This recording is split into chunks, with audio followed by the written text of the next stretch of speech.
Hello everyone and welcome to the Initiative Order, and thank you for joining us for tonight's game, episode 6 of No Turning Back, our Alien RPG mini-series, part of our Alien saga that's been going on for a while now, in different iterations. But yeah, thank you very much for joining us. Before we jump in, I'm going to speedily go through a little bit of admin and our sponsor information, because we have some amazing sponsors that are doing things to help us out and help you out. So we have some discount codes and things to give you all. So firstly, Session Zero Clothing, who are creators of D&D inspired streetwear. So they do some amazing t-shirts, jumpers, jackets, all sorts of cool stuff. If you use the code ORDER at checkout, you'll get 15% off everything in your basket. So please check that out. Next up is Norse Foundry, the creators of some really amazing artisan dice.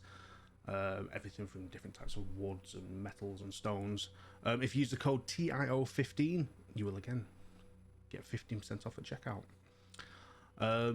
There's a bit of a theme going on here.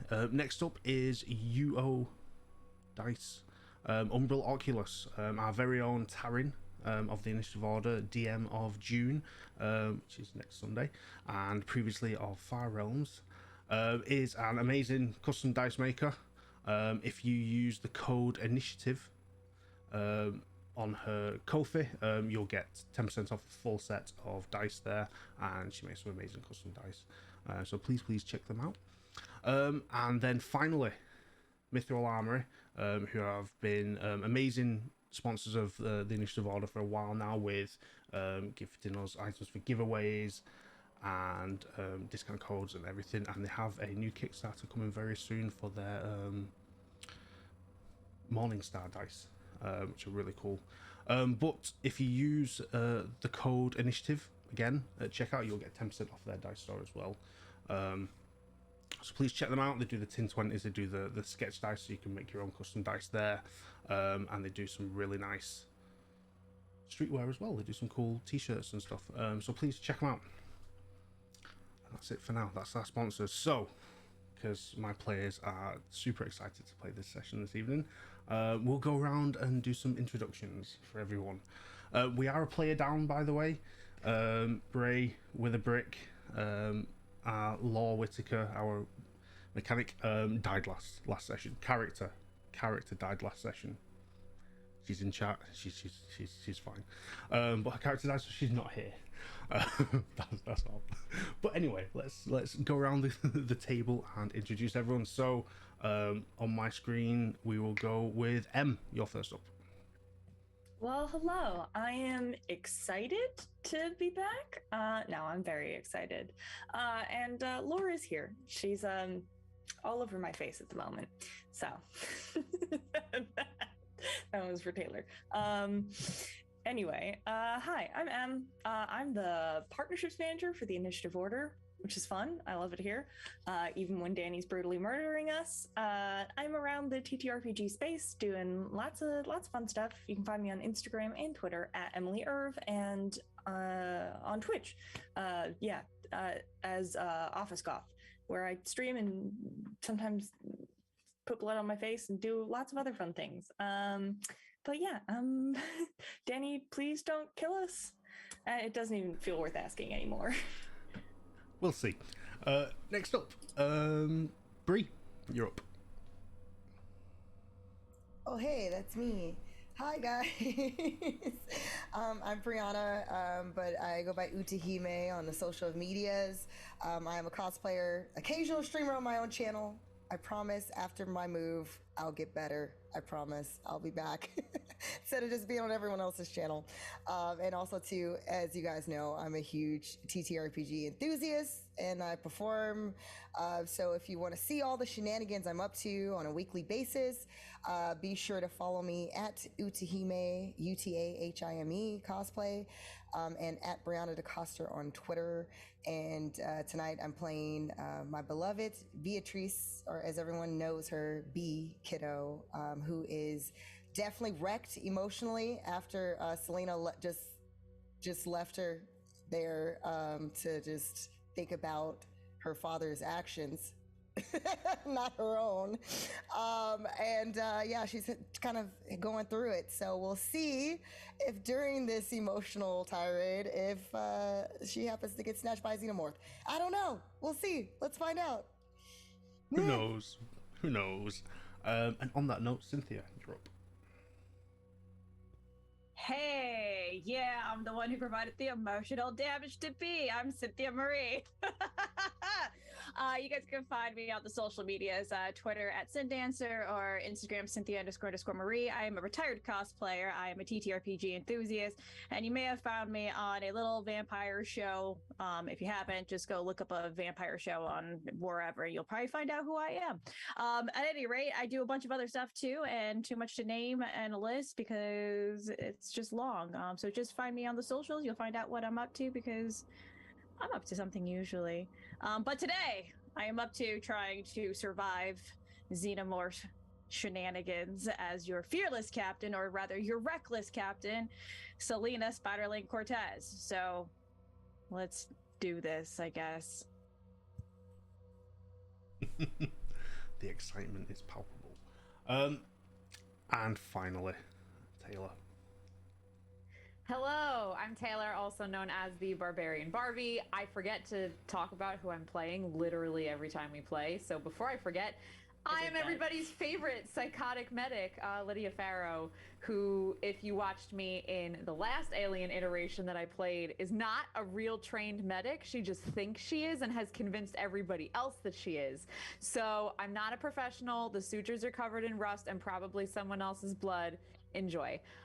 So yeah, if I'm not here, you can find me typically over on Team Drew's Basement. I'm there pretty much every Thursday for the rest of time, and then also I am there sometimes on Tuesday, and I am also running a game for the first time on stream over there. I'm freaking out a little bit. It is actually going to be a Stranger Things one-shot where yours truly is DMing as Eddie Munson. So I want to pee my pants. I'm so excited.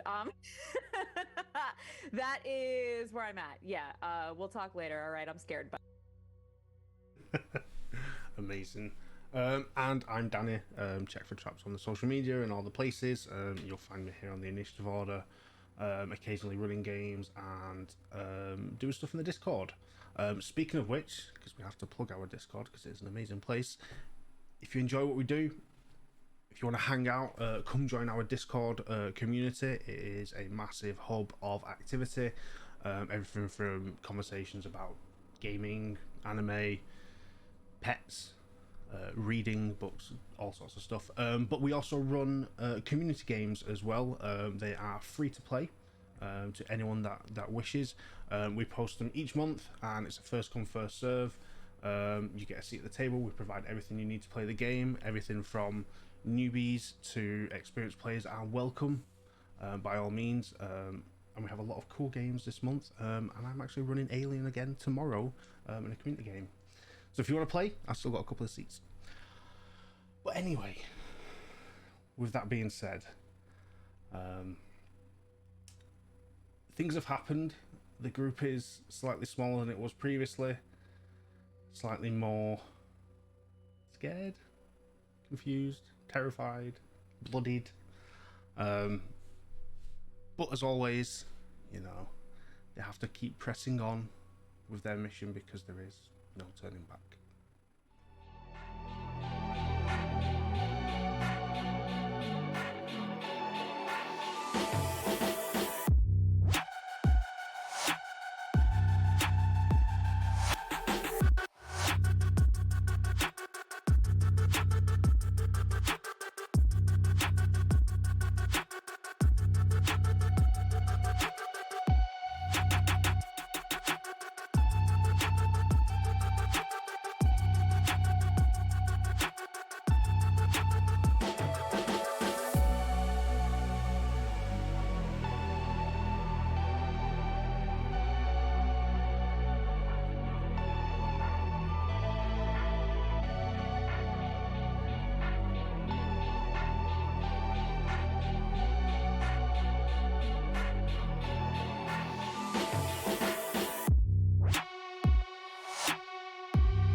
Okay, we are back. Terror. Let's bring things in with a slight recap for our viewers and our group, just to remind them of where we left off. So, you were all together on a mission to release to the world the truth behind Whale and Utahime and what Whale and Utahime have been doing, who they are, and what they're up to. You had a Stowaway, B, who is now a member of the crew. It happened, it's a thing, we're past it, hopefully. Some people are, some aren't. But you made it to this location, having retrieved data, and this location is a Whale and Utahime archive facility where they store their research materials in the dead drop zone that is it's not linked up to external communications or anything like that. It is a storage place where only going there will get you the information you need. So you landed there, and there were some androids knocking about that you had to interact with briefly. They became slightly murderous and attacked you, but you got away and made it to this bunker, this dead drop site. And this bunker is located in the side of a mountain. You managed to make your way in, the doors closed behind you all, and you were trapped inside. Utilizing B's little remote control car and a walkie-talkie, you navigated your way through the main access tunnel and tripped a sensor that turned the lights on and exposed the truth behind this location and why there was no one in the security booth outside. There was blood everywhere. There was a pile of corpses in pieces. There was black ichor hanging from ventilation ducts in the ceiling, and it was a scene of carnage with a big message written on an inside door saying, "We are done." You went through that door anyway and entered the actual facility, entering a crossroads corridor with some offices, where you found an android stood there, and before talking to him, you killed him. You blew his face off with your weaponry, and he died. And in doing so, you smashed a window, and another android showed up, who came and was assigned to clean up the broken window. You then captured and restrained this android to gain some knowledge and information. Not gaining a lot of knowledge other than that all researchers and staff within this bunker had left, as he put it, and his duties were maintenance and cleaning. You attempted to use this android whilst strapped to a chair to identify some of the bodies outside, some of the pieces of bodies outside, and Paige and Law went out with the android into the main access tunnel to do so, whilst Selena and B were in a room. Selena accessed a terminal and managed to recover a piece of unarchived data, an audio recording by a Juno Ward, a researcher on a colony planet known to the group. Juno told them about how they were experimenting on these alien eggs in an attempt to crossbreed them with different creatures to extend their lifespan. The head of this research was the father of our own Beatrice Kiddo, and he was working for Whale and Utahime with these creatures.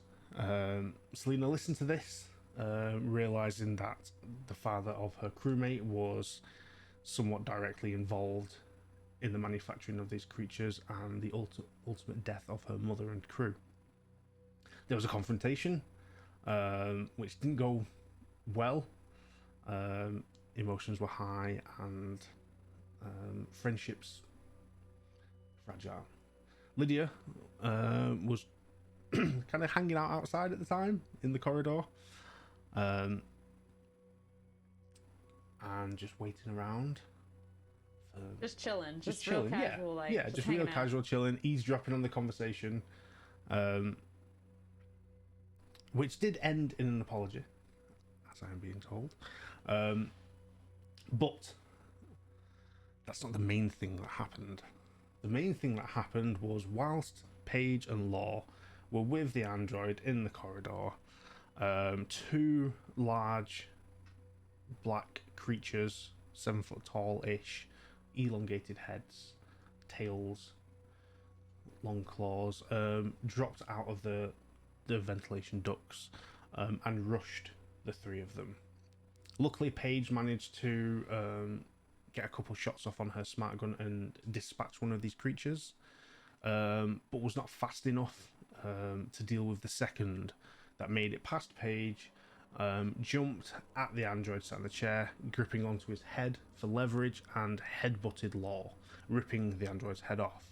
In headbutting the Law, this creature's internal mouth jutted out, piercing Law's chest and removing her heart.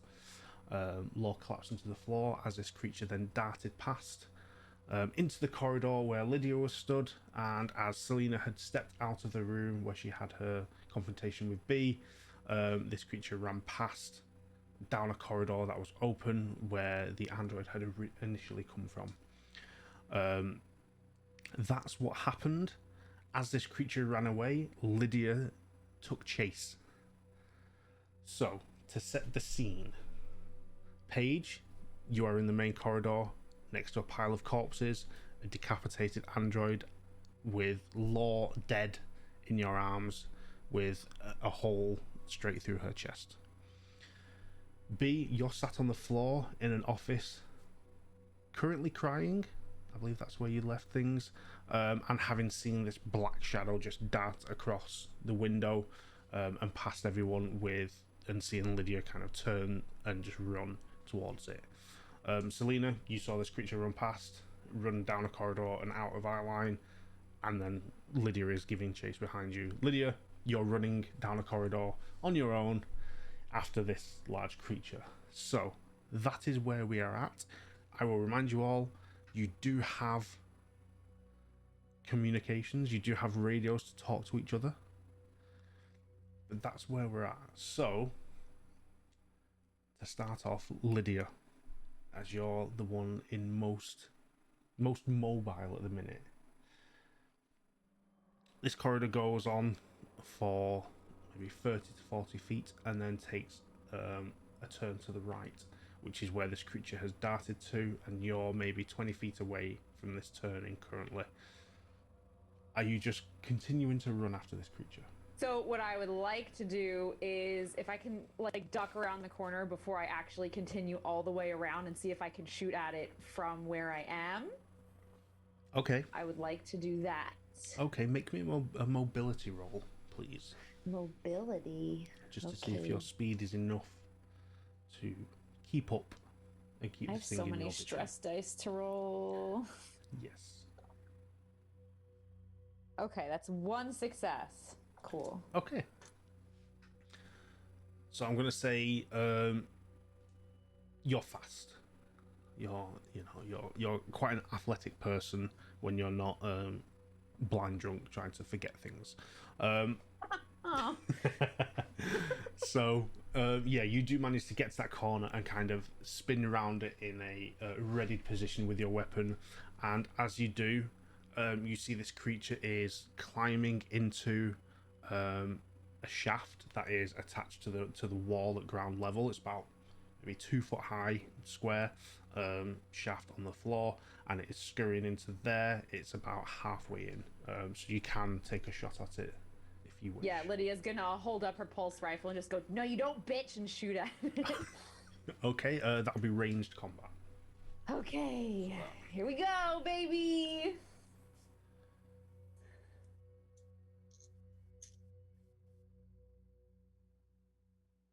Okay, so I got one success and one failure on a stress die. Okay, so Uh-oh. with the success, you do shoot it for a start, and you do the damage that your weapon does. but because you rolled a 1 on the stress dice, you must make a panic roll. So can you do that for me, please? Which is a d6, and then you add your levels of stress on top. So while you do that, Selena, what are you doing at this moment as Lydia has rushed past you down a corridor and shot around the corner? Got 4. Got a 4. You're fine. You're fine. You're holding together.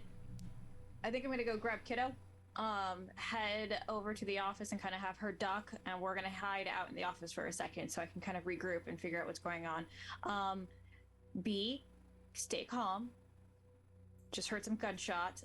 I don't hear Paige, and I don't wipe those tears. Come on now, pull it together.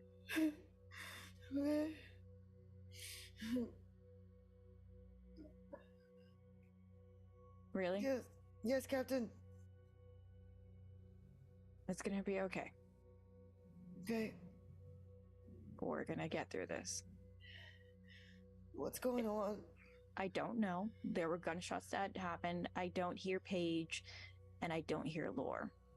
So right now we're gonna hunker down here. Captain! Yeah. Paige? You gotta go! You gotta go now! What's wrong?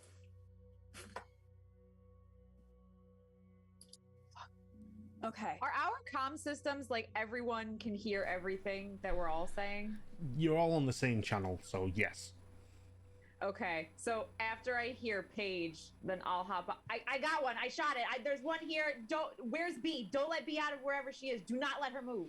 One what? One of those big fucking things I told you about. The ones that just don't move. Don't move. No. They got Lore! They got Lore! I'm What? coming your way. They got Lore.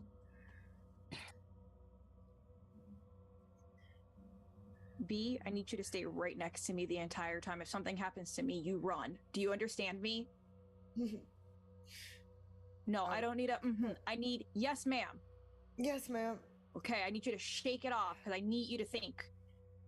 You're part of this crew now. Mother, am I able to take a look really quickly, like in that moment, because of the fact that B's starting to freak out? In order to center herself, she has a locket that was given to her by her mom. Can she just take a look at it really quickly? Yeah. To try to center herself. You can try to lower stress. You cannot lower your stress in this situation because you're not technically in a safe space. You can look at it to recenter yourself and try and gain a level of composure. But in terms of reduced stress, not right now. Not in this location, you can't. Okay. She will try to at least gain some composure because of the fact that she knows that she's not mentally all the way there. Okay. Lydia, as you shoot this creature, you hit it in the side, and it does kind of screech out in pain, but it continues to scurry into this shaft and away, out of sight. I lost it. It crawled into one of these shafts. It's underneath us. I don't know. I lost it. I can follow it. Do you want me to follow it? No, come back here. Okay. I'll go back and find everybody. Okay. So Lydia returns to Selena and B. Paige, what are you doing? So I think I mentioned this at the end of last session, but I am using my combat knife to make sure that they can't use Lore's body as a host. Mm-hmm. So I'm doing that, which I think Paige would think the best way is probably to remove the head. So I'm having a bad time. Okay. I'll be there in a minute. Can you make me a straight... can you make me a medical aid roll? Aid? Mm-hmm. Sure. One success. One success. Okay. I will say you managed to do it. you do it clean and quickly, knowing exactly where to place the blade. I take off my fatigues and I gently place them over Lore's body so that she's covered. And I press my hand gently to where her chest used to be. And I say, "Good night, old friend." And I get up and I join the others. Okay. So, Lydia, you get back to the group slightly before Paige. Paige comes maybe 30 seconds after. But you all now reconvene in this office together.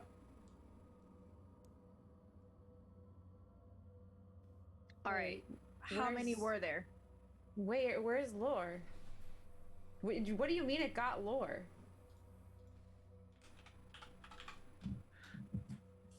They came out of the ceiling. I got one. I wasn't fast enough to get the other one. Well, so she's hurt. So I'll go help her. Where is she? I'll go help her. She passed helping.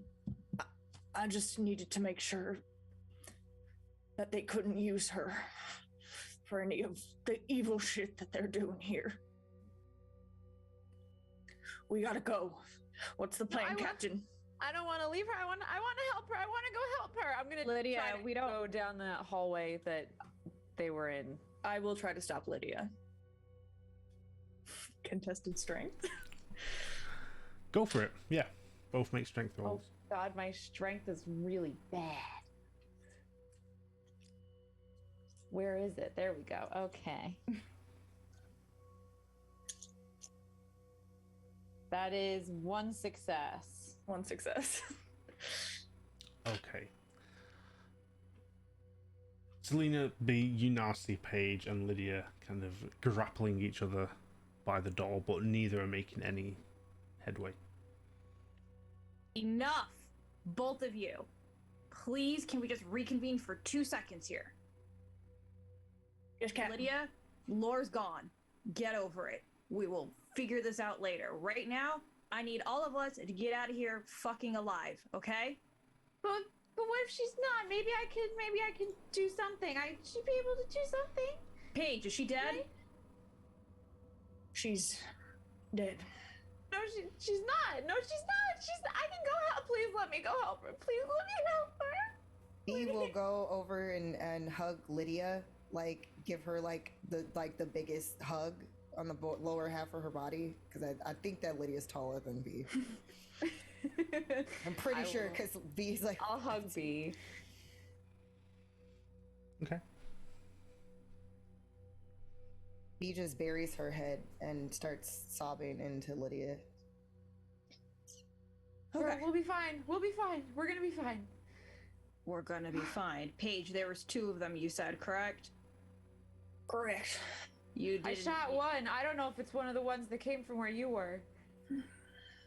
Was it? I don't know either. The one that got lower, it was so fast and then it ran. Might have been the same one. You said, Lydia, yours disappeared? It crawled through one of those grates in the floor. So it's under us. Yeah. They're in the grates. They're in the passageways, in the air or something. All right, so we've just got to be as quiet as possible and not try to trigger them, I guess. I don't know. I don't know what we did to trigger them in the first place. We were just there.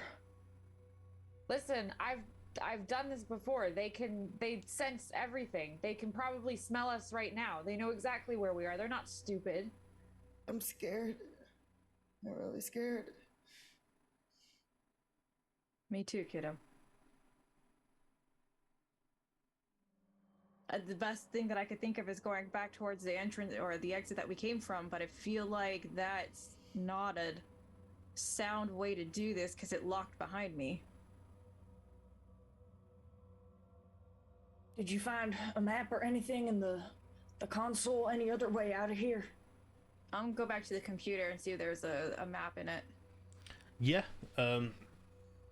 I'll say you don't need to do a contact roll for this because you did a decent one last session, so you still had everything open. There's no screensaver on this computer, so it doesn't lock or anything.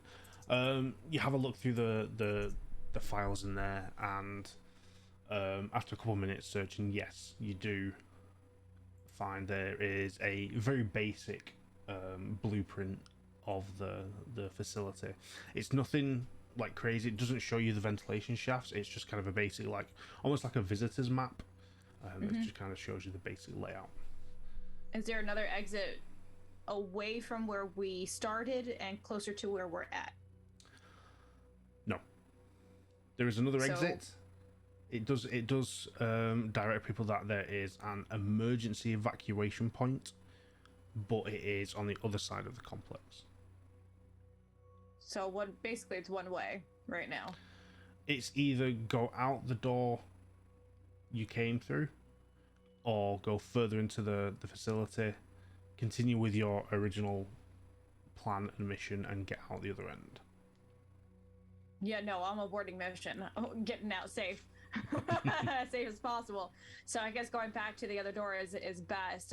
But if I remember correctly, it did close behind me. So my assumption is that it's locked. So we need to figure out a way to unlock it. So are there any sort of trigger points here that maybe shows on the... No, you said it's a visitor map, so it wouldn't show any... It doesn't, yeah. I mean, you'd have to find a better blueprint, a better spec, which realistically you would have to go into one of the kind of restricted areas of the facility that is listed as restricted access on the visitors map, as it were, to find something that is more detailed if you wanted a more detailed map. And you do know that the door that is locked is the main kind of bunker door, which is like 3 feet thick steel. So in other words, we're screwed and we have to go to the restricted area. Got it. I mean, you don't have to. You could just sit there. You could just sit there and wait it out. Yeah, no, waiting is probably not smart. All right. Okay, let's regroup here. I found a map. Unfortunately, there's sort of 2 options, but really there's only one. We can go back out the door that we came from, but remember, Paige, it was locked behind me when we rolled through. The other way is through this restricted area. Don't know what the fuck we're gonna find there. It's possible that there are more of these xenomorphs, but there's also a possibility that we can't escape through this area because there is an emergency exit.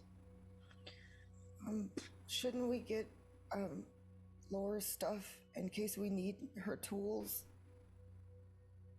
Do you know how to use them? I mean, she gave me a book on the ship, and I sort of can sort of hack sometimes.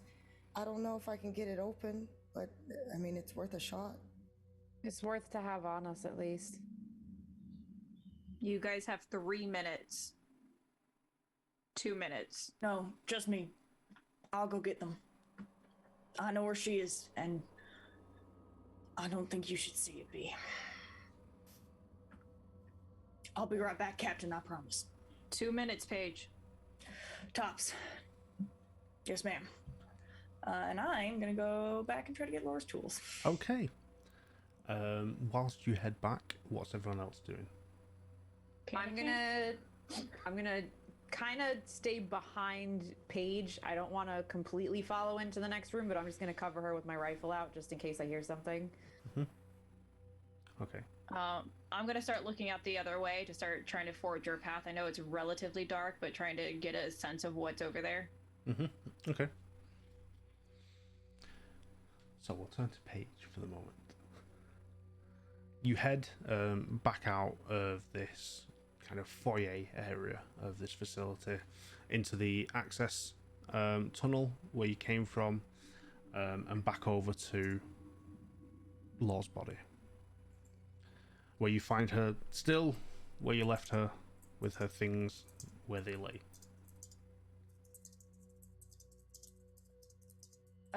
I gingerly take the tools off of her. And I hold them out behind me to Lydia. Lydia's not there. Oh, wait, no? Is she? Lydia, you didn't leave, did you?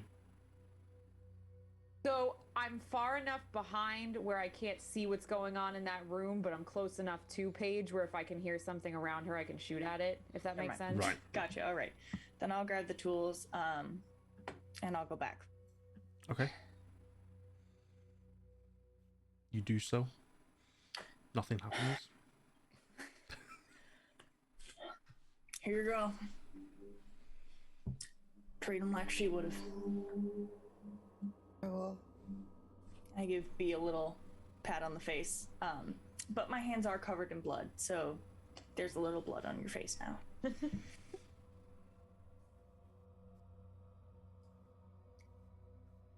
Captain, I think we should go back the way that we came, if at all possible. We can't take these creatures, especially if we don't know their numbers. I get it, but do you have any way of unlocking that door? Other than blowing it to high hell, I can't think of anything, but... It's thick steel. I don't think your bullets are gonna make it through it. Is there like a panel or something where I could maybe use these? I mean, it's worth a shot, isn't it? Like really quick, like if we just go really quick, and then I can see if maybe, you know, I'm really scared of those things. I don't. Lydia, Yeah. what do you think? You're the one who's faced these before. Well, what I will say is the odds are not great if there's more than just that one. So honestly, if we move through, it's gonna be hell. If it corners us while we're trying to blow that door open, it's gonna be hell. So you let me know which one you want to face, and I will be there with my gun ready to go.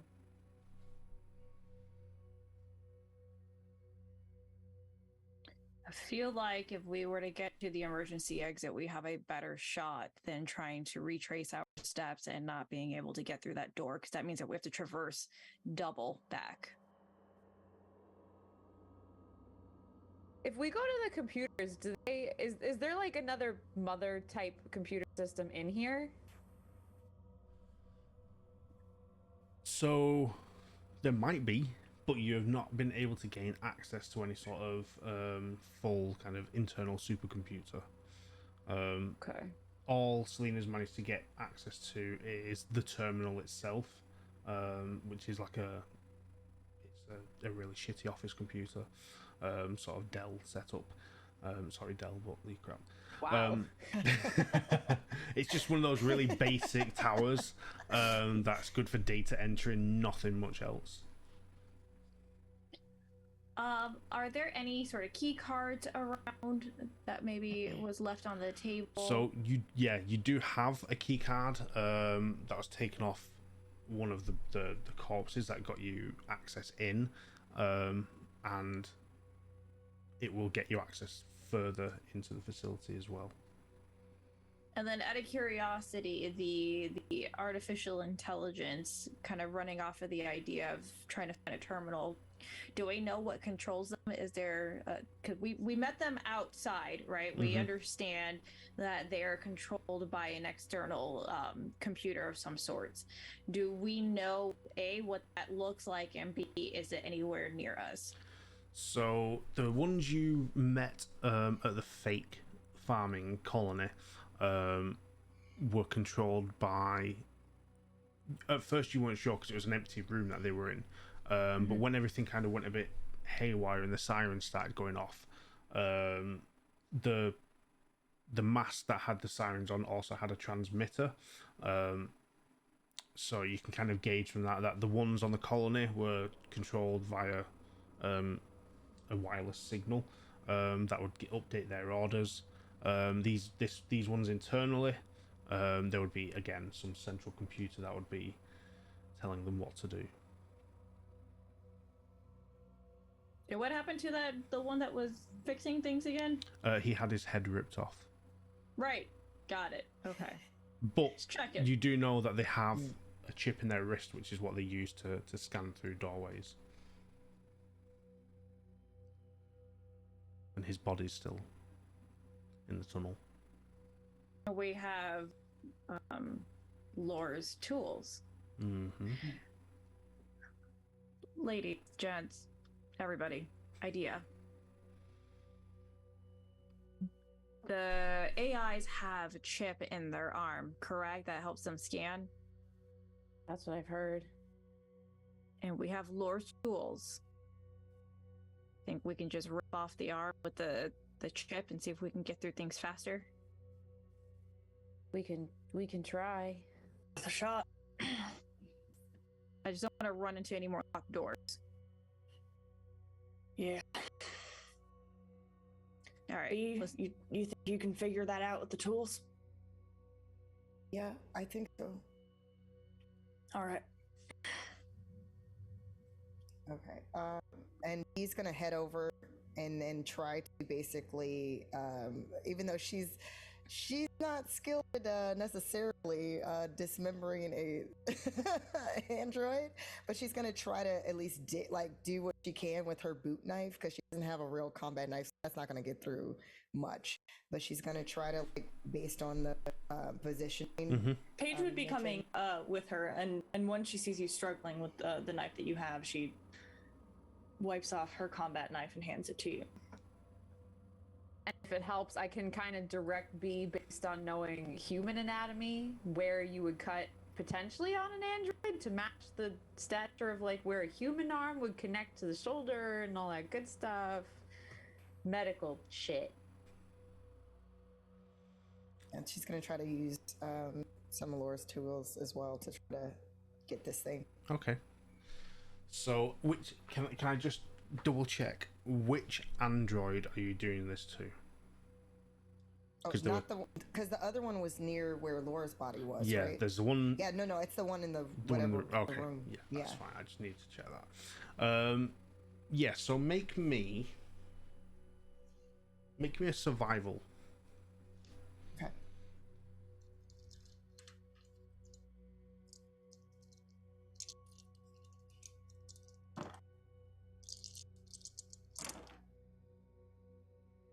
Okay. All right. So I did get 1 on one of the stress dice, but I get a 6 for survival. Okay, cool. So we'll say you do manage to cut the chip out of the android corpses, but you do panic while doing it a little bit. This is the first time you've done something like this, so can you make me a panic roll? That's a d6 plus your level of stress. Okay, I got a 6. You're 6. You're fine. You manage to. Okay. You get a little bit nauseous, kind of carving into someone's arm, but you manage to hold it back and you remove the chip. Here we go. She's gonna try to also wipe it off already and then pass it. Okay. Where are we moving to now?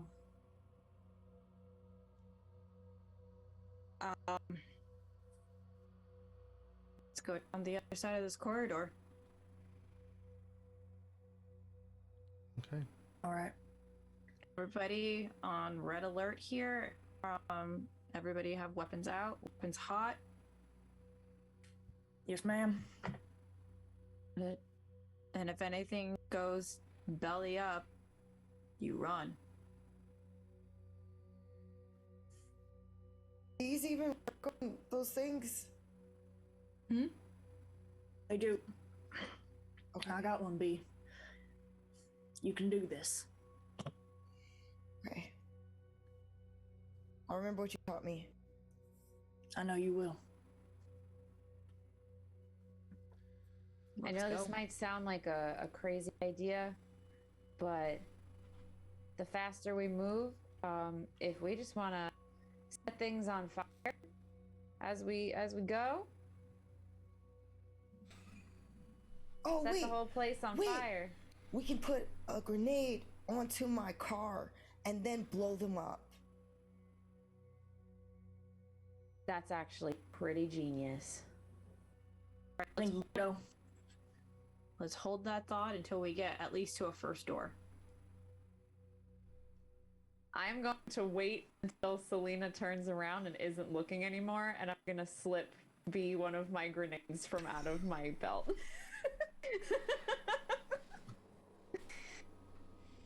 And B's going to like carefully like put it into a bag. Into Chaos one of the medic. pockets. Okay. All right, let's go. Okay. So, using the map that you have, you set off down the corridor, following the route this creature took, and then you continue. Once you get to the point where Lydia lost sight of it down the shaft, are you going to continue past that and keep going?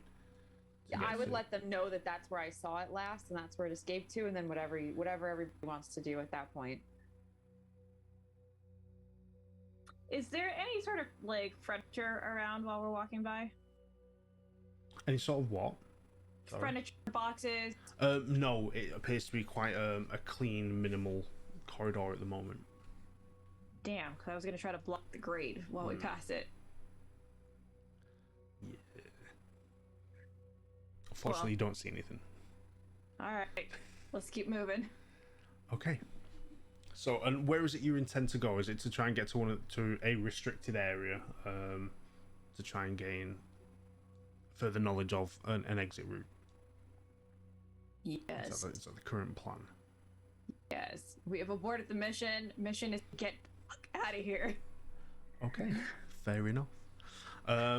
Okay, so you follow the bit of map you have, and make your way to what is listed as the first restricted area on the map. There is light in these corridors. They are well lit now. It isn't dark, because the light systems have been triggered through your movement within the facility and the android's movement, coming to fix the broken window. So you continue down a corridor. It's quiet. It is very empty. It is full kind of metal lined, and you, as you're walking, you do sense there is a slight downward incline. So you're walking down a steady slope as well, and you continue on. There's a couple turns, a couple lefts, a couple rights. You do pass a few rooms. They appear to be offices, very similar laid out to the ones you saw in the foyer. Again, lined with filing cabinets, a desk, a computer terminal, very uniform and the same. I see tape. Tape. Mm-hmm. Unless you went into one of the rooms and started rummaging, you don't see any tape just lying around. I think he's gonna try to find some tape in order to be able to tape this grenade to the car. Okay, so are you gonna go into a room? Yeah. Okay. Real quick. Roll a d6 for me. Oh no. That was a 1. A 1, okay. So you go into, well, firstly you go and open the door to one of these offices and it opens fine. The rest of you see B open an office door and make her way into this room. I follow her with my gun drawn. Okay. B, make me another survival. No, why? It's tape. It's tape, Danny. Gotta search for it. Okay, I did 6. Hold on, I gotta roll my stress. Okay, got 6 on both. Got 6 on the okay. So you look around, and you see filing cabinets and Nothing in there. And then you look at the desk and it has 2 drawers. You open the first one and you see a load of stationery, but no tape. You open the second drawer, and at first you just see like a stack of papers and files, and rummaging underneath. You kind of rummage with your hand and you're feeling around, and you feel what seems like a small roll of tape, nearly all used. There's probably, like, if you stretch out, there's probably like maybe 2 foot of tape left on it. But you also felt something else in the drawer, something heavy, metallic, slightly bigger than hand size in there. When you move around, you kind of, the back of your hand knocks and you're like, oh, what's that? Well, B pulls out the tape. I found some tape for the grenade, but what's and she's gonna like kind of try to pull the whatever item it is to try to see what it is. You pull out a revolver, a loaded revolver. Oh, I found this, and then she's gonna like pull it out like so super quick. All right. Hold on there, kiddo. And I attempt to take that from her gently. That looks bigger than the gun that you gave me. Which is why I will be taking this gun from you. You don't think I'm ready? I think you're gonna do much better with the gun you already know. Don't you want to be set up for success right now? Come on, let's go. Okay. And then B's gonna rush off behind Paige. Great. And I'm gonna tuck the revolver into my where normally I'd keep my combat pistol. What is it, Danny? What can I put on my sheet? I'll tell you in a bit. I'll tell you when it matters. Oh, okay. But you do have a revolver. It is listed as a revolver. I'll check the stats in a minute. But yeah, so B, you have some tape. You've also found another weapon. Are you continuing on? Yeah. Okay. Yeah. So you press on past these offices, and you get to a T-junction in the corridors, and Selena, you take a moment to remind yourself of the map. Now, this was on a computer, and there was no printing facilities, so I imagine, yeah, you've either got it in your head or you took a sketch, but you've got it in your head. So you now need to remember, are you going left or are you going right? So, to do that, can you roll me a d6? 1 to 3 is left, 4 to 6 is right. 1. 1, so you're going left. Okay. So, you turn left, thinking this is, yeah, it's left here. It's definitely left here. And you head that way, continue down this corridor. The walls are a slightly different colour. From just a standard kind of brushed steel wall, these are a little bit darker. Potentially, maybe they had some paint on at one point and it's kind of really faded away, almost down to that brushed steel, but not quite. And it shows signs of age, signs of wear and tear, as you continue down. And a couple moments pass. There's another bend, as you're still, again, these paths are always going downhill. You turn a corner and see ahead of you a set of double doors with a big red, like, chevron line across it that says restricted underneath. Oh, did we get to the right spot? Are we good? Is this it? Yeah. Yeah. Smack that arm against the door. Let's whack it. Well, I'm gonna try the key cards first.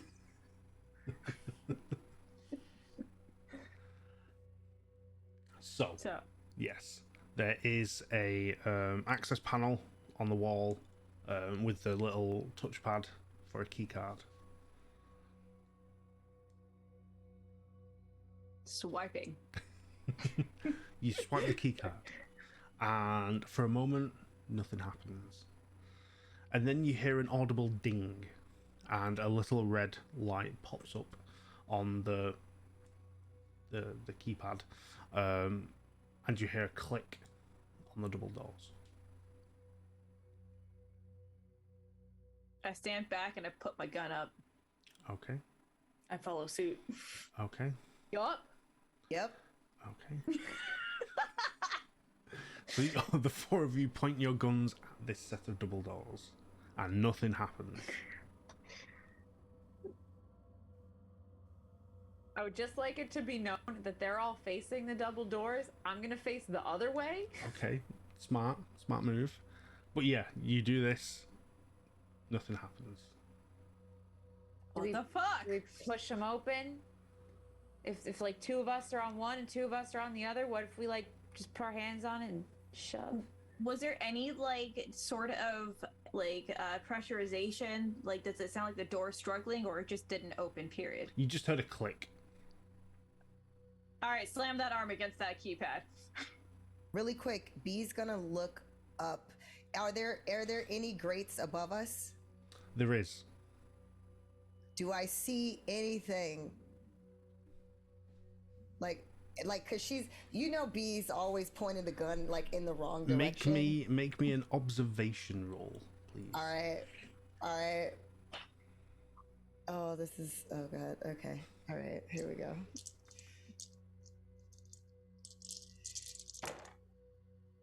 Oh, okay. Good. At least one. Mm-hmm. Yes. Okay. Yeah, we're good. Okay. I got at least one. So you're kind of waving the gun round, not really understanding exactly where you need to be pointing this weapon. But you look up at the grate above you, and you see like a 2 foot by 2 foot lined grate, and it is just dark inside it. You don't see anything. Okay. So what are you all doing? You press the key card, it dinged, it lit up, and you heard a click on the doors. Who's got the arm?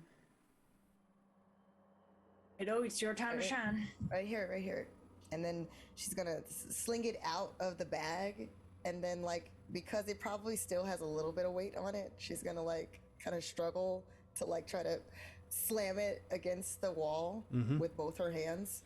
I just picture her pulling it out of the bag, and it's like this unruly, heavy, just arm. Yeah, it's just like, flopping it's like around this. everywhere. I just imagine it just going like this. She's just like, Yeah. So you kind of grab it and like push it against the she has pad. little hands too, so yeah, it's kind of a thing. Yeah, you do that and nothing happens. She's gonna slam it again, like to try to see if like maybe she didn't have the angle right. So she's gonna keep doing that. Okay, nothing happens. I don't Alright, think it's so- working. Lydia's gonna Everyone. lean on one side of the door and like try to shove it where it should Yeah. slide open. Okay, as you lean on the door, it opens inwards. Oh shit! Well, Got it. I Should feel I, dumb. should I keep this? Yes. Okay. And she tries to shove it back into her backpack. Like part of it, like the top part of the fingers are probably hanging off the side. Oh my Okay. god! Imagine she starts running. Just. That's the visual I want. It's just like, it's like the thing like just hanging out. Every now and then it rests on your shoulder. Yeah. Cool. This became Adam's family Yeah. in the alien universe. Okay. So, the door opens as this is a normal set of doors, no sci-fi sliding door. You just unlocked it. Lydia, you push the door open, and as you do, it is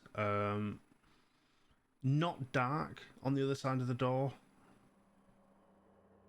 but then it is, and then it isn't, and then it is, and then it isn't, as the lights on the inside appear to be kind of flashing on and off. Oh, I hate it.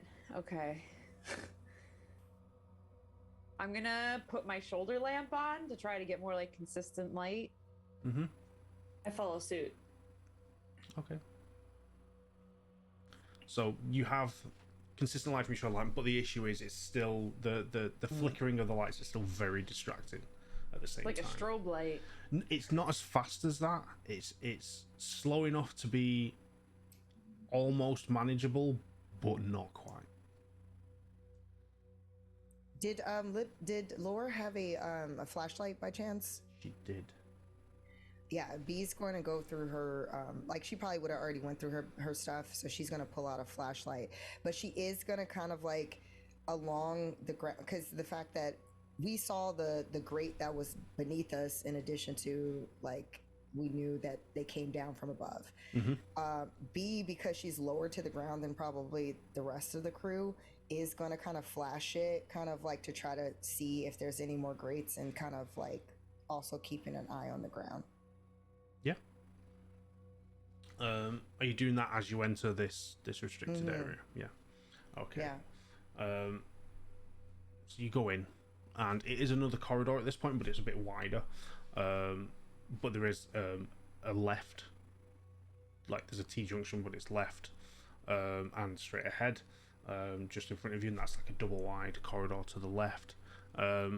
B, as you're kind of going in and looking around with your torch, kind of looking at the floor, you lean slightly forward, and the android arm, as we said, kind of flops forward onto your shoulder. And just kind of... B does jump because she forgets that the hand is there, but then keeps like concentrating. Yeah. But you look around, you don't see any grates on the floor in this area. You do see that there are some periodically along the ceiling. But you don't see any floor grates at this point. But yeah, the rest of you see that the corridor continues on, and there is a left junction just ahead of you as well. Selena, you kind of again try and remember the basic map, but where it said restricted area, it was all blanked out. So you now have no idea where to go. Now you entered this area. This is all new territory. All right. I guess let's fan out. Let's cover inch by inch and make sure there's nothing here that can hurt us. Yes, Captain. And I start to drift off to the left side of the room with my shoulder lamp on and my gun at the ready. Okay. And I will take the right. Okay. Can you all make observation rolls for me? No.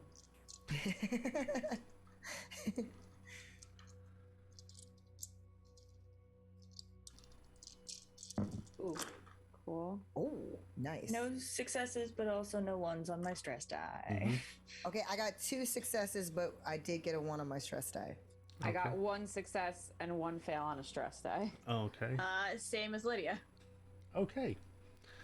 So, the 3 that failed, can you make me panic rolls? That's a D6 plus your level of stress. Oh boy. Ooh. Woo. Okay, a 5, you're fine.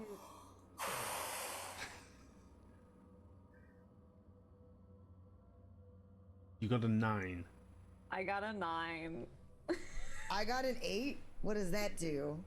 No, no, no. Bad. Very bad. Okay. 9 and an 8. B, looking around this place, even with your torch and the 2 shoulder lamps, the flashing of the lights is a bit jarring and unsettling, and every now and then you lean forward and this hand flops onto your shoulder and just kind of gives you the creeps every now and then. So you suddenly begin to you get scared and you start to tremble. So your agility is now -2 until this bout of panic ends, and I will let you know when. Lydia, Hey. you're just really creeped out right now, to the point where your attention is slightly distracted and you drop something. So, firstly, your stress level increases by another 1. Oh, good. And what have you got on you? Because I get to decide what you drop. Oh no. Okay. Oh shit. Okay. I have my rifle. I have 3 grenades. I've got my Naproval and my 10 doses of Never Sleep. I've got a surgical kit. I got my watch on. I have a helmet and a shoulder lamp.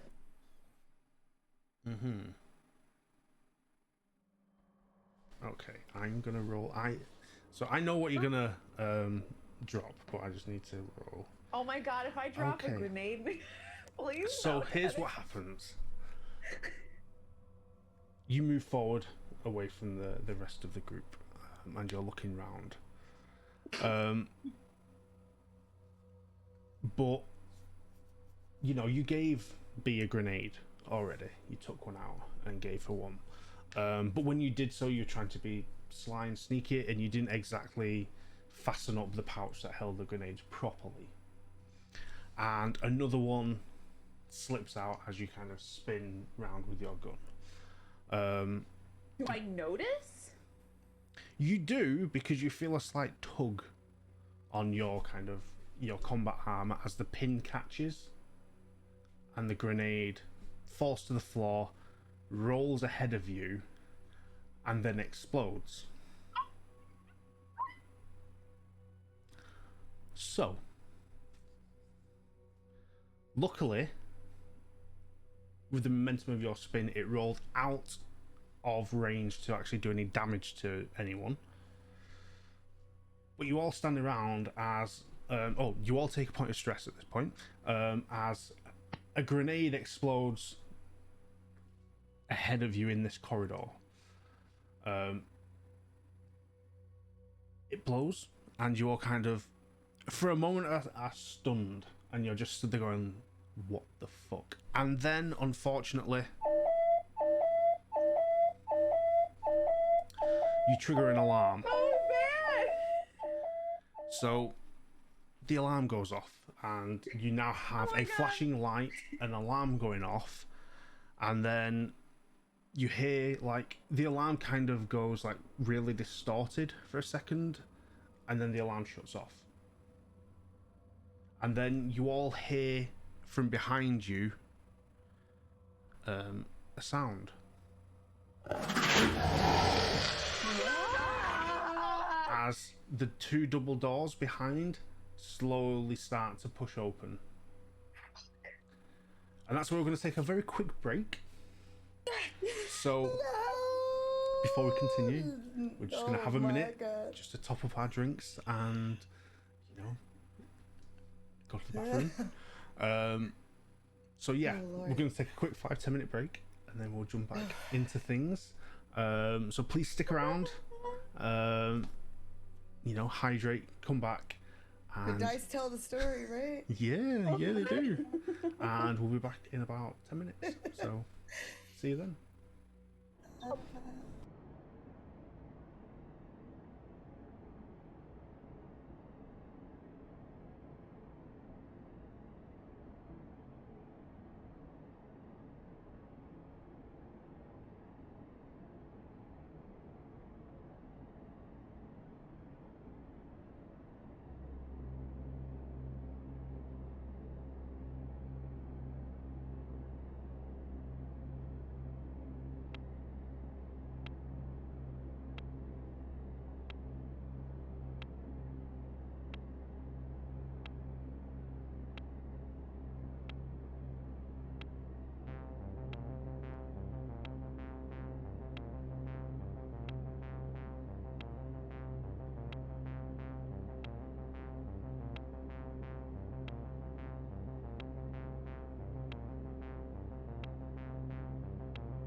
And we're back.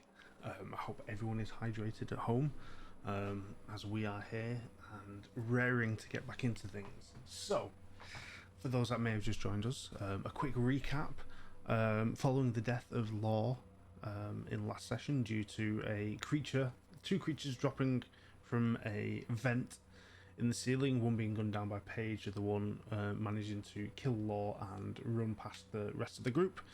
Everyone has reconvened and are now attempting to get out of this facility through an alternate exit.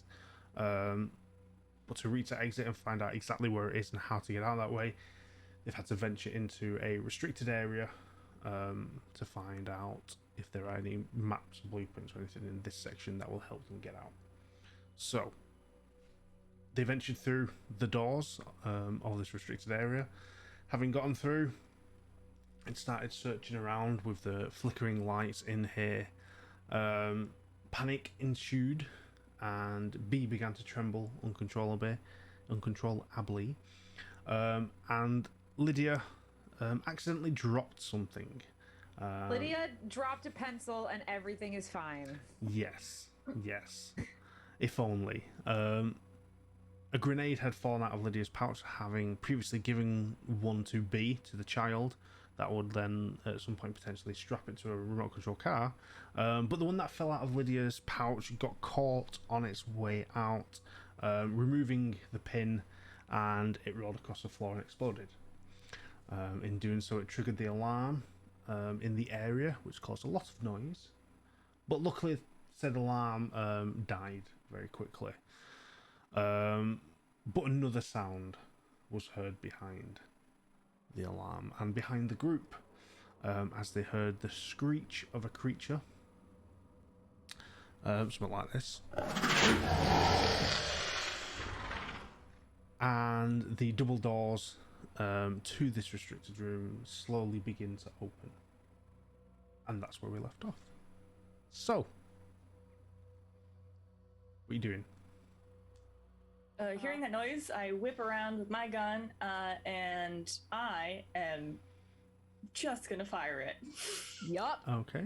B's gonna take out that remote control car that also had a grenade.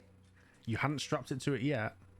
No, she's like, that's gonna, like, basically that she's like, that basically You're now had the gonna grenade, prep but that. Yes. Okay. So while they're shooting, she's gonna wrap that puppy tight to that car as quickly as she can, but her hands are trembling, I know.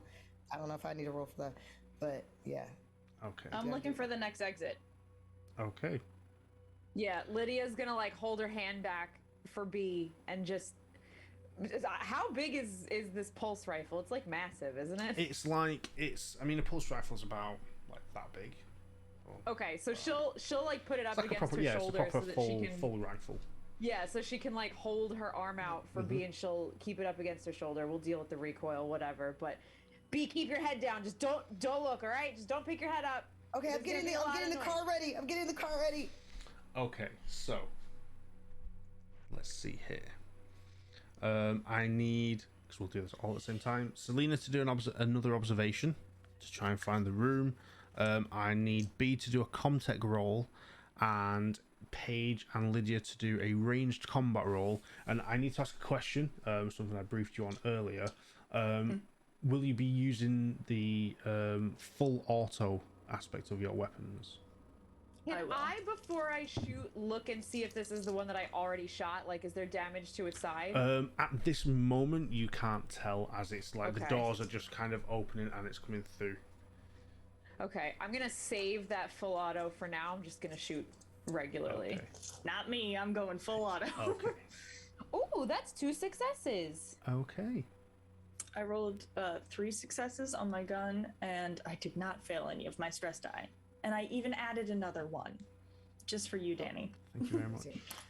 Okay, did not fail on stress die, did get 1 success Okay. for comtech. Wonderful. 3 successes, no fails on the die. And by the way, I'm literally rolling all stress die. Perfect. Okay, so here's how it's going to play out. B, you manage to start taping this thing up to the remote control car in a position that you can pull the pin and drive it off with enough time for it to like make impact or something and blow. So that is prepped and ready to go. Lydia and Paige, you guys are just unloading into this creature. You need one success to hit it with the gun's damage. Any additional success, you can add an extra point of damage to the attack, which I imagine is what you'll be doing.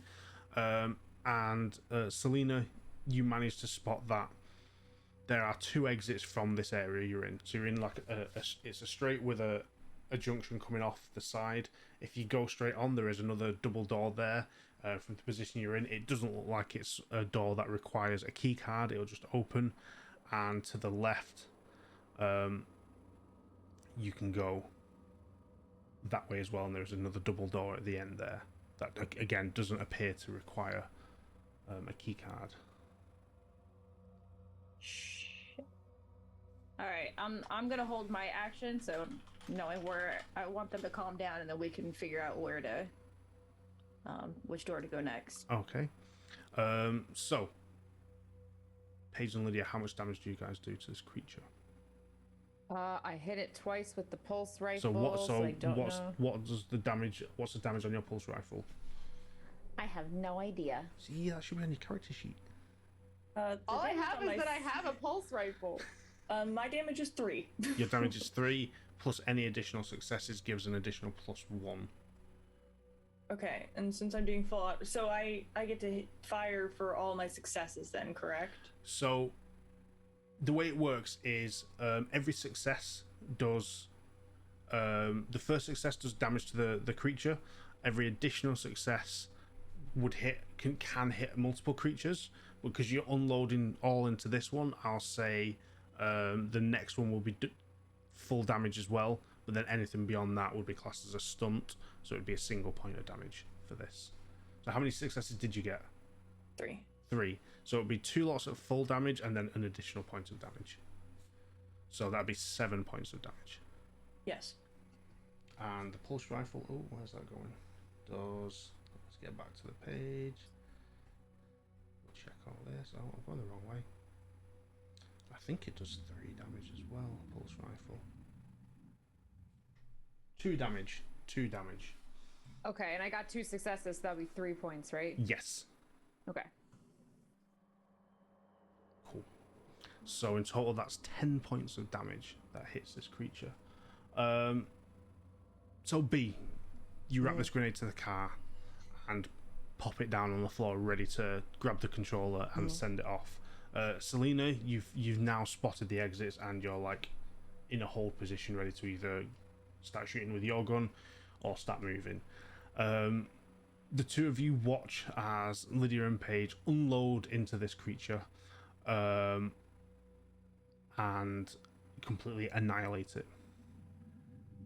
Like, this thing takes like shots to the body, takes shots to the head, and you just see this green viscous fluid flying all over and splattering all over from its wounds, and it drops to the ground, unmoving between the doors. The doors are wedged open with this creature on the floor, and you can see the sizzle of the metal from the green. If it's bleeding, don't go near it. It will burn really bad. If you hit it, back up. Just don't touch it. I'm trusting you right now, but this may be the last time today I trust you. We need to keep moving. That was I don't need 100% to use this? an accident. Hold on to that, kiddo. Come on, let's go. Okay. I got the way out. B's gonna like carefully pick it up. Selena, like, you now hold on to it. notice that there is a grenade strapped to the remote control car that wasn't there previously. What the? Yeah, I don't even have time for this right now. Okay, we're going through a door. It was a good idea. She had a good idea. I gave it. It's to blow them up. I don't even Make want to them think go- about this. Just Okay. focus. That thing's dead, right? Looks pretty dead to me. Great. Awesome. We're forging forward. You said there's 2 doors? There's straight ahead or left. Shit. We had good luck with left last time. I'm trying to think like Danny. Give me a second.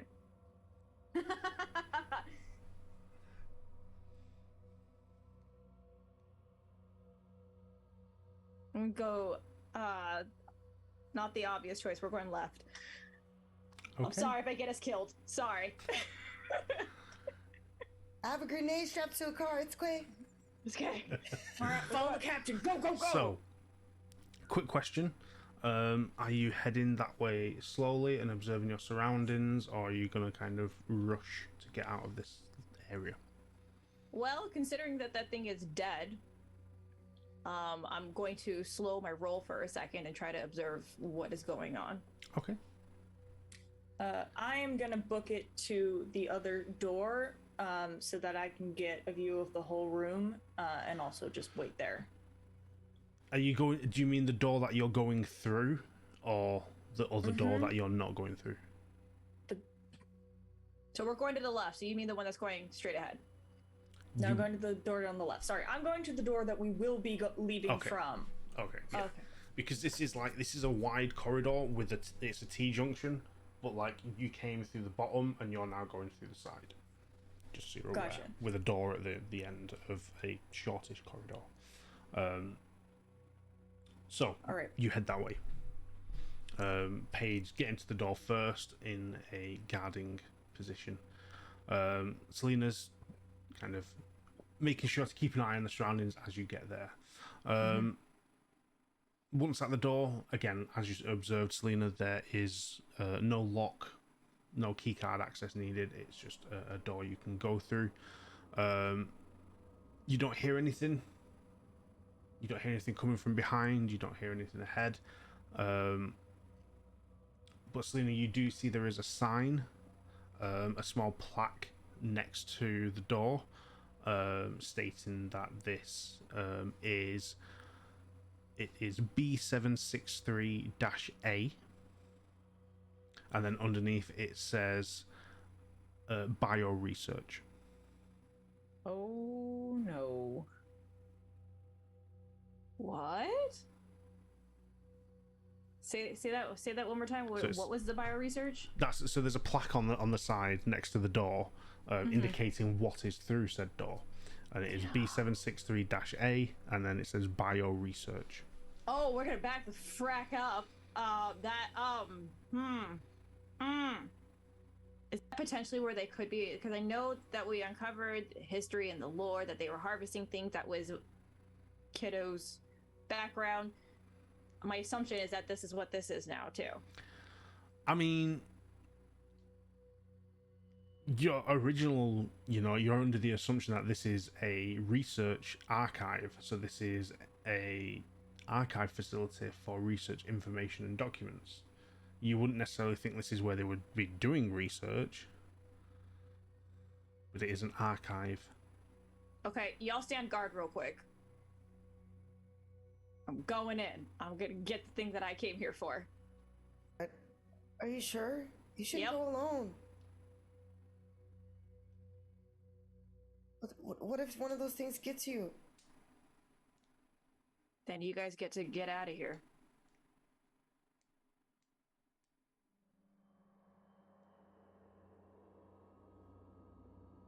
What are you looking for in here? Information enough to incriminate these people and set precedents. I don't know. I'm hoping to get this research that we came here for. It's right here. Then maybe we should just all go with you. All right. I have this. How dangerous could it be? It's just a creepy library, right? It's just, documents and computers and stuff, right? It can't be that bad. Yeah. I pulled the computer chip before we left, right? From the computer that downloaded all the information about the colony that Kiddo lived in first. Yes. You know what? Frack it. I don't need it. This was enough evidence here. Let's just forge forward. Let's go. Are you sure? Yeah. Yeah, I want all of us to get out of here alive. Yeah. All All right, so that's what that corridor leads down to, is to research. That's what it says. That's what it says on the plaque.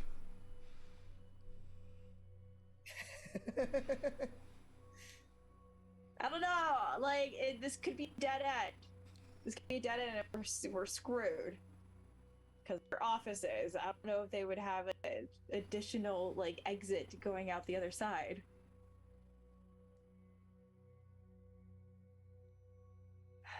Does it show anything on the map?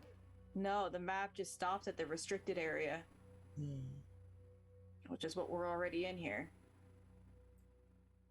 All right, we're wasting too much time though. So, yeah, Paige, what do you guys think? We're right in front of this door. Let's just open it and go in and see what happens, because if we don't, we're all gonna regret it, I think. I think, Captain, if you can get in there fast and get out, it'll be worth it. My 2 cents is that a big straight corridor probably leads to another exit, but the detour we have to make, I'll cover your 6. All right, I'm gonna do a dive in there real quick. Lydia, you're welcome to come join me. We're gonna do it fast, 2 minutes tops again. We're not out in 2 minutes. You guys press on. I'm in. Yes, Captain. Okay. Go ahead. So, Selena and Lydia, you head through the door into this section of the restricted area that says bioresearch. You first enter and it is a darkened room with very low lighting, and you see at first a passageway in the middle, and on either side you see the big, the big archive containers with the big wheels that you roll to open. You see those on either side, which is what's causing the passageway down the middle, because they're just filling both sides of this room. Your initial first view is these big archive things that are going to be storing tons of files and tons of pieces of information, but you're going to have to unwind them to slowly open them up. Looking past those, you can't quite, your vision's obscured as to what's behind them because the room extends further on. But you do notice that there is somewhat of a green glow coming from behind past the archiving stores. I'll do a quick perimeter check with my gun out. Okay. Make me an observation roll. Okay. Oh my god, I have so many stress dice.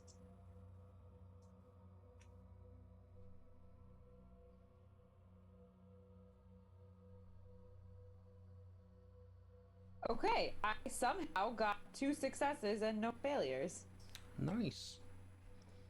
So, with that, as you walk past these big archive containers to the area where this green glow's coming from, you see that it opens up, and on the left there are large, big glass cylinders from floor to ceiling. There are about 5 of these, about 2 foot in width, with the fluid filled with a clear fluid with green fluorescent lighting underneath, and there appears to be something within all of them.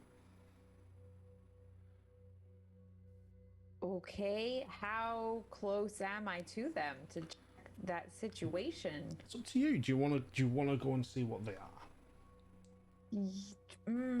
That feels like a trick question. Yes. Okay. Stepping to the left to have a look, you see that there are creatures inside these containers that you recognize. You see a small, flat creature with a long, barbed, spine-like tail, with long finger-like tendrils coming off its body, like that. Good, we got face huggers in here. Love you see a smaller creature, a long tail, with a small head and mouth, Very similar to these large creatures you see, but it doesn't have limbs, but it does have the telltale mouth as well. You see two of the face huggers, one of this other creature, and then the last two test tubes you see, one is a full-size creature, one of these full size, but its entire chest cavity is removed, and the one next to it you see a smaller version, same proportioned anatomy as these full-size creatures, but like half the size. A couple differences to this though: its head is long like the others, but it comes to more of a point. Its mouth, rather than being a large thing that gapes open, is kind of small and narrow, but still has that second jaw inside. And surprisingly, this one has visible nostrils, whereas the others it's kind of like smooth and just the mouth. This one has visible nostrils on it. Does the smaller one look like it's closer to a like typical human size? Does it have any other potentially human features to it? It's probably about in height. You would say it's about the same size as B. Oh no. Okay. Cool. Great. I will very quietly go and let Captain know. Okay. As you turn away to walk from this, you turn around and see the other side of this room, because you went through into the left. You now see to the other side, where you see three large, they look like perspex, like glass almost, cages. They're all empty. All the doors appear to be open, and the locks appear to be somewhat melted. Oh. Okay. I'm going to very carefully let her know what is happening. I just motion, like, let's move backwards. Yeah, so this is not good.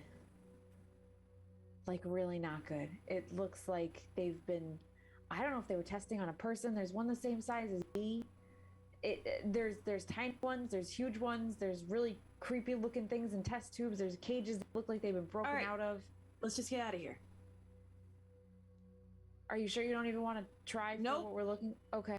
Yeah, okay. Noping out of this situation. Let's just go. Let's go. We're getting out of here, I think. If we are able, we're out. Bye. We're out. Okay.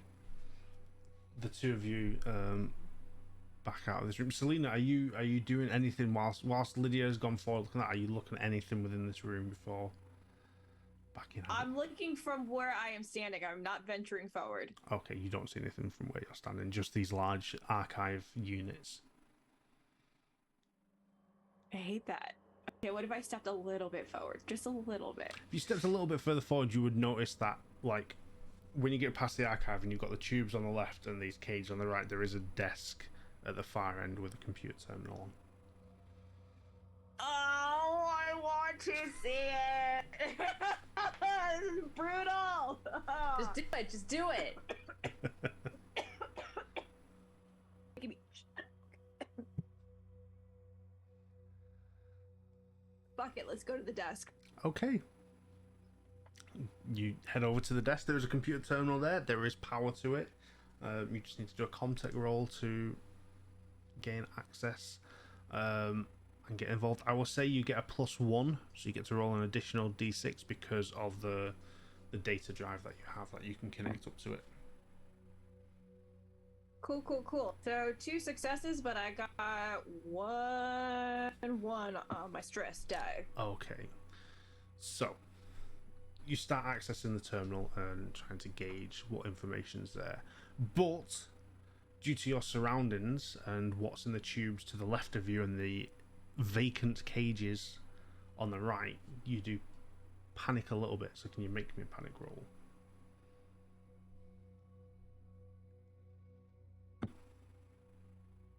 Three. You're fine. So, with the stress levels, right? That's Yeah. 6. Sorry. 6. Okay. 6. Yeah, you're fine. You managed to just about keep it together. And focus on the task at hand, which is gaining some information off the terminal. Looking through, it is a similar setup to the terminal you used in the foyer of this complex, but there is a lot more information held on here. And you do manage to access research documentation, testing documentation, and information on gene splicing of these creatures with other creatures. So basically, you have all the records here on the current operations that Whale and Utahime are doing on these creatures. Downloading it. Okay. So you start downloading it. Whilst looking through, you do notice the surname Kiddo mentioned a lot within these documents. As the research was based on the work he was doing. And you kind of look to your left and see the one specimen jar that has this creature that is, you know, the same height as B.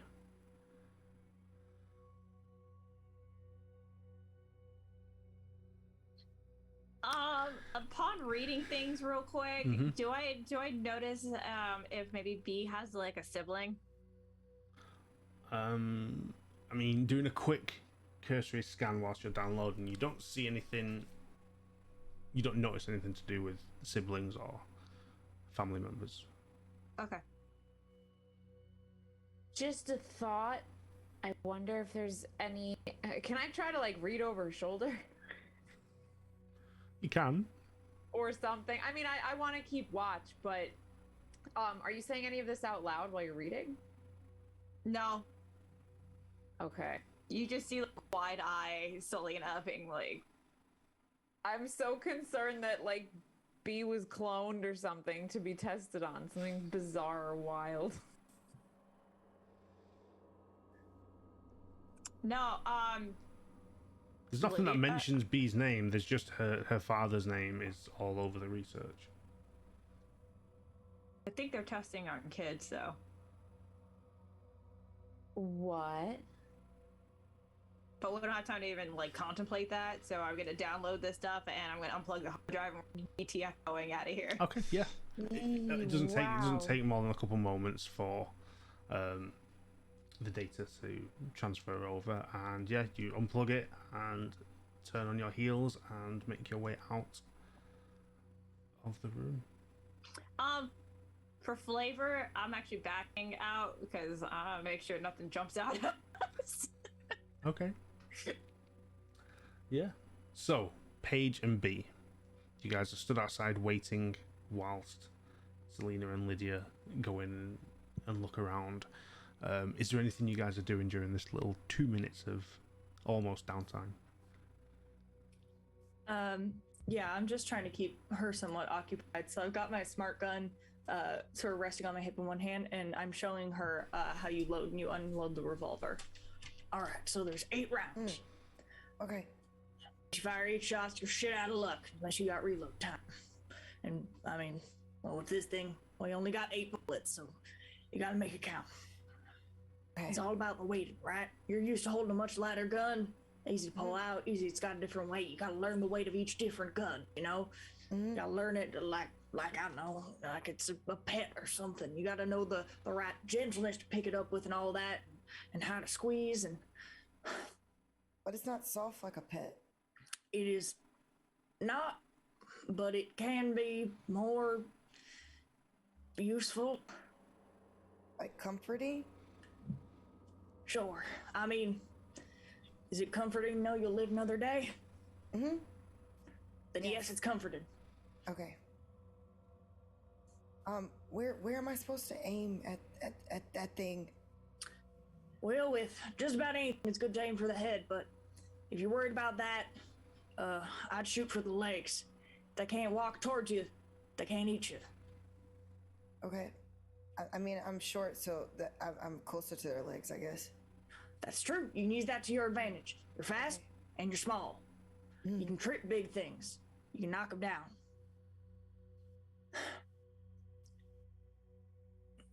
And B, if you make it farther than the rest of us, don't be afraid to take what supplies we have. Keep yourself alive, okay? We're gonna make it out. We have to together. Of course we are. That's what Laura would have wanted. Yes, she would have. But just in case we don't, you take what you need and you run, okay? Okay. And just so you never run out, here's a little extra. And I take my what's it called? My signature item.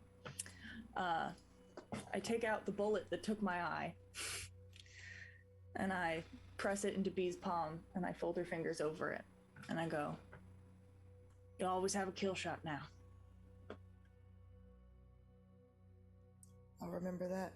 Can I remove some of her stress by giving her my item? I will say, in this moment, yes.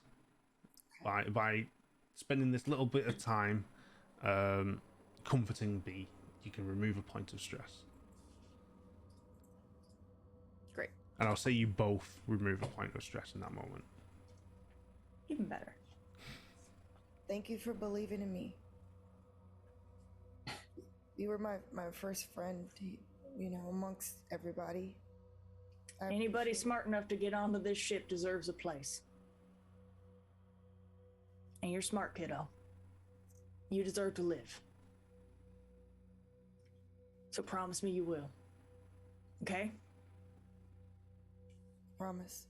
I hold up my pinky for a pinky promise.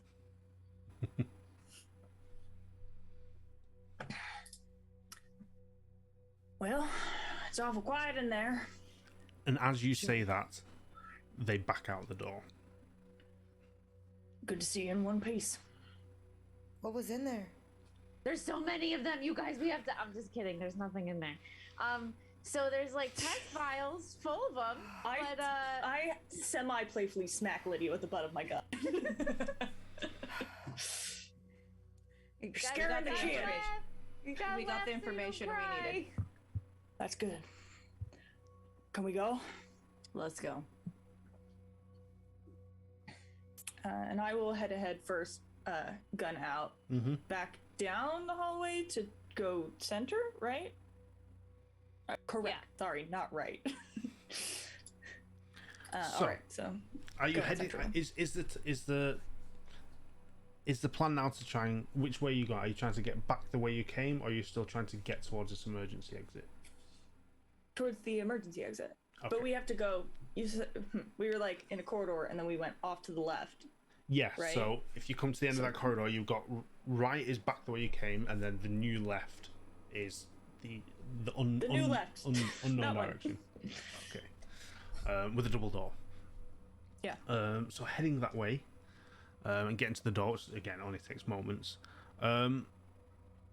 It is again a similar double door, just like the room Selena and Lydia just come out of. Not locked. What are you doing? Lights. What's the plan? People got their lights on. Can we see Can I inside listen there? up against the door before we open it? Yeah.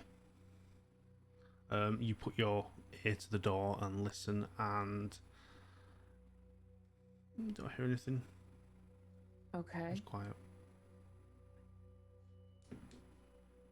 Oh, really quick. Do I still have the -2 to agility? No, not anymore. Okay. Okay. Perfect. Yeah, it seems quiet on the other side. Wait, are we doing this? On your signal, Captain. All right, ready? 3, 2, 1, go. Lydia will push the door open, like, with her back. Okay. You push the door open and you all step through, guns drawn, ready. And you are met by a slightly wider corridor. Okay.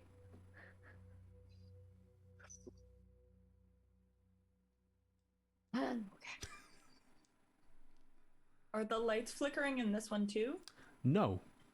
They are on, but they are low, so it's quite dimly lit, but the lights are on. Gotcha. So you can see, but it's not ideal.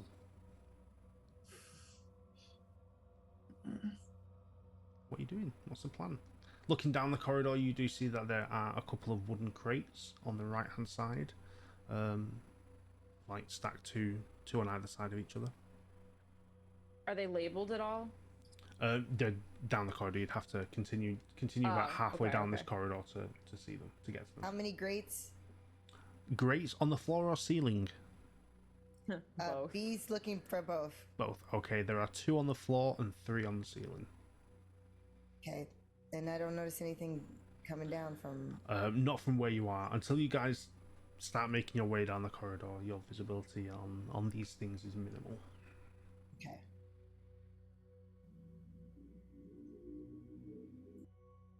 So what's the plan? What are you doing? Are you just heading down, making your way down the corridor, or are you just going to stand at the door, guns drawn? I look back to Selena and just to get confirmation that we can keep moving forward. And I keep going forward. Be careful of the grates. There's some above and below. All right. And I creep forward, gun out, point at these crates. Okay. You move forward. Are you all moving forward, or is it just Paige at the moment? Yeah, Double I'll check. take the back. I'll kind of like guard as usual. Okay. I would be next to Selena, like kind of like a little bit behind. Okay. So you all press forward, making your way down this corridor in hopes that this will lead you to the evacuation point and the emergency exit from this bunker.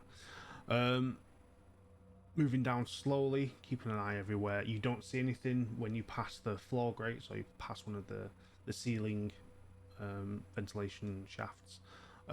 You get to the boxes, to the crates. Paige, as you kind of come up to them with your gun drawn to look around, you don't see there is nothing hidden behind them or around them. And looking at them, there is no markings on the crate, but the lid is loose, so you can open a crate and see what's inside if you want to.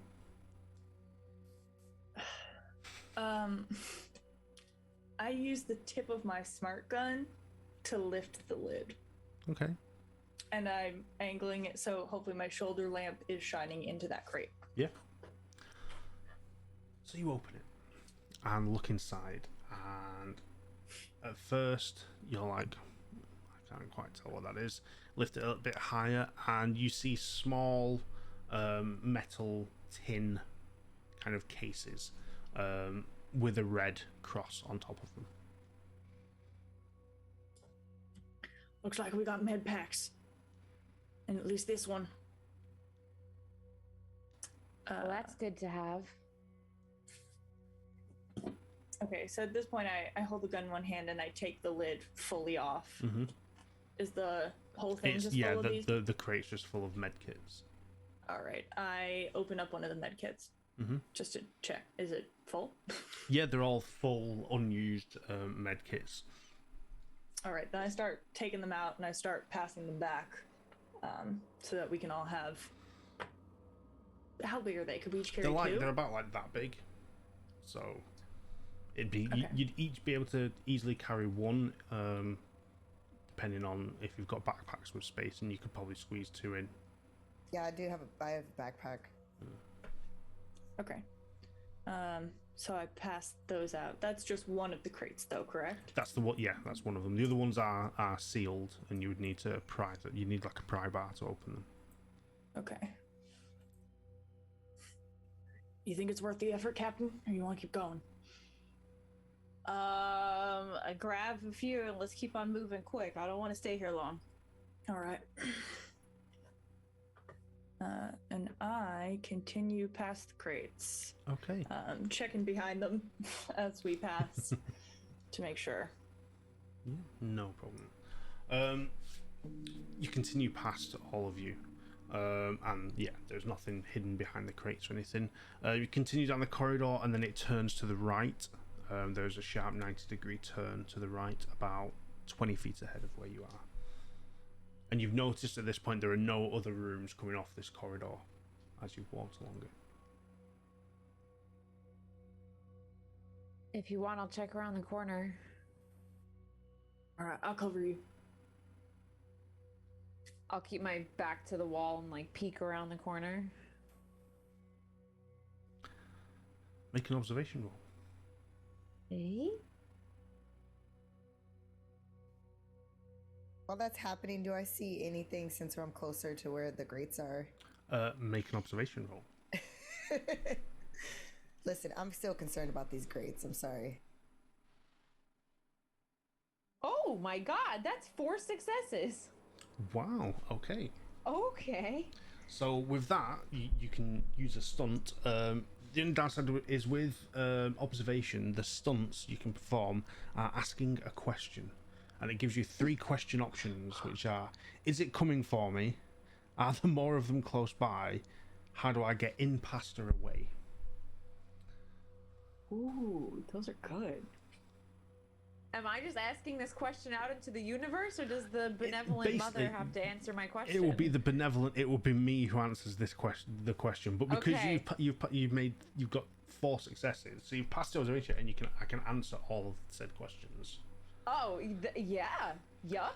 So, firstly, you look down the corridor and you don't see anything. Secondly, yes, yes, and yes.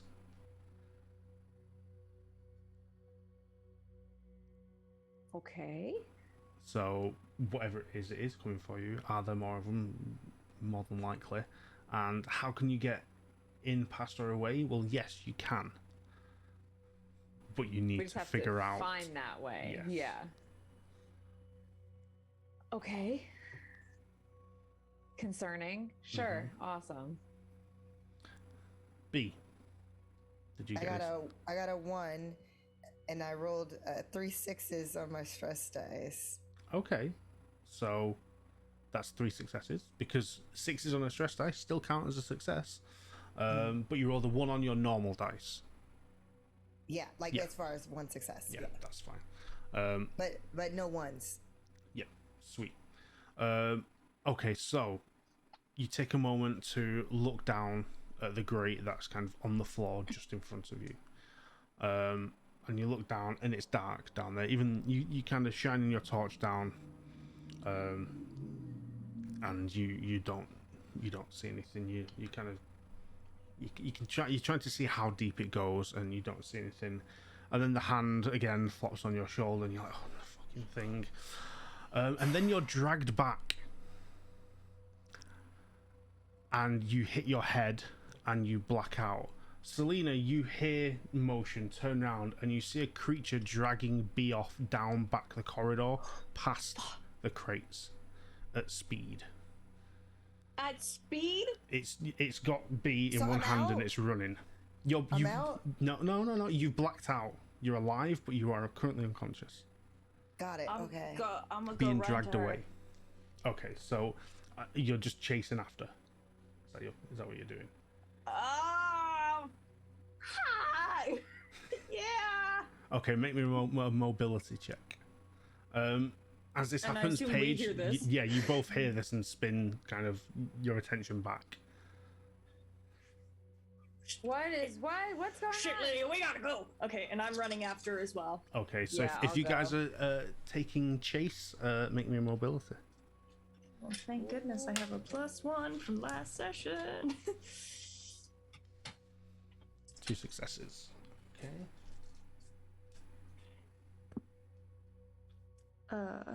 2 successes, and I failed one of my stress die. Okay. So. I got 1 success, One 1 success. failure.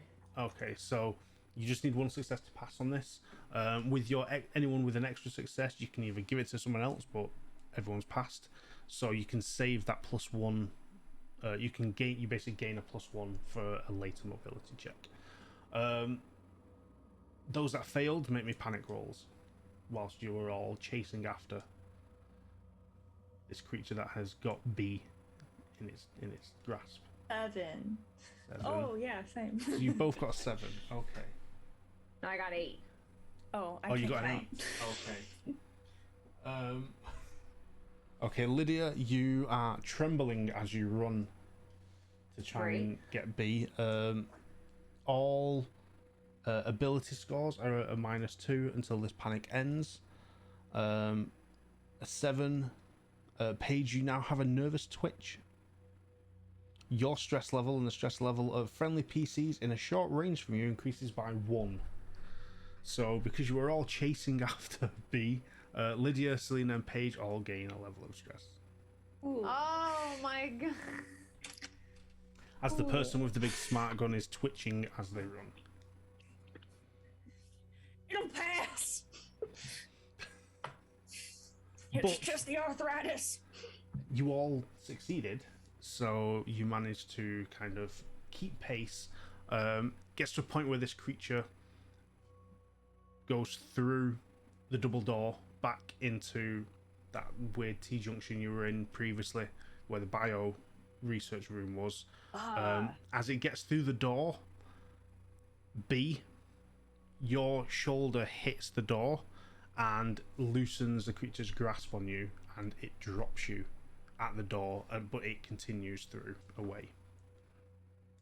If that knocks me awake, I am going to run in the opposite, obviously, So- like away from it. Roll me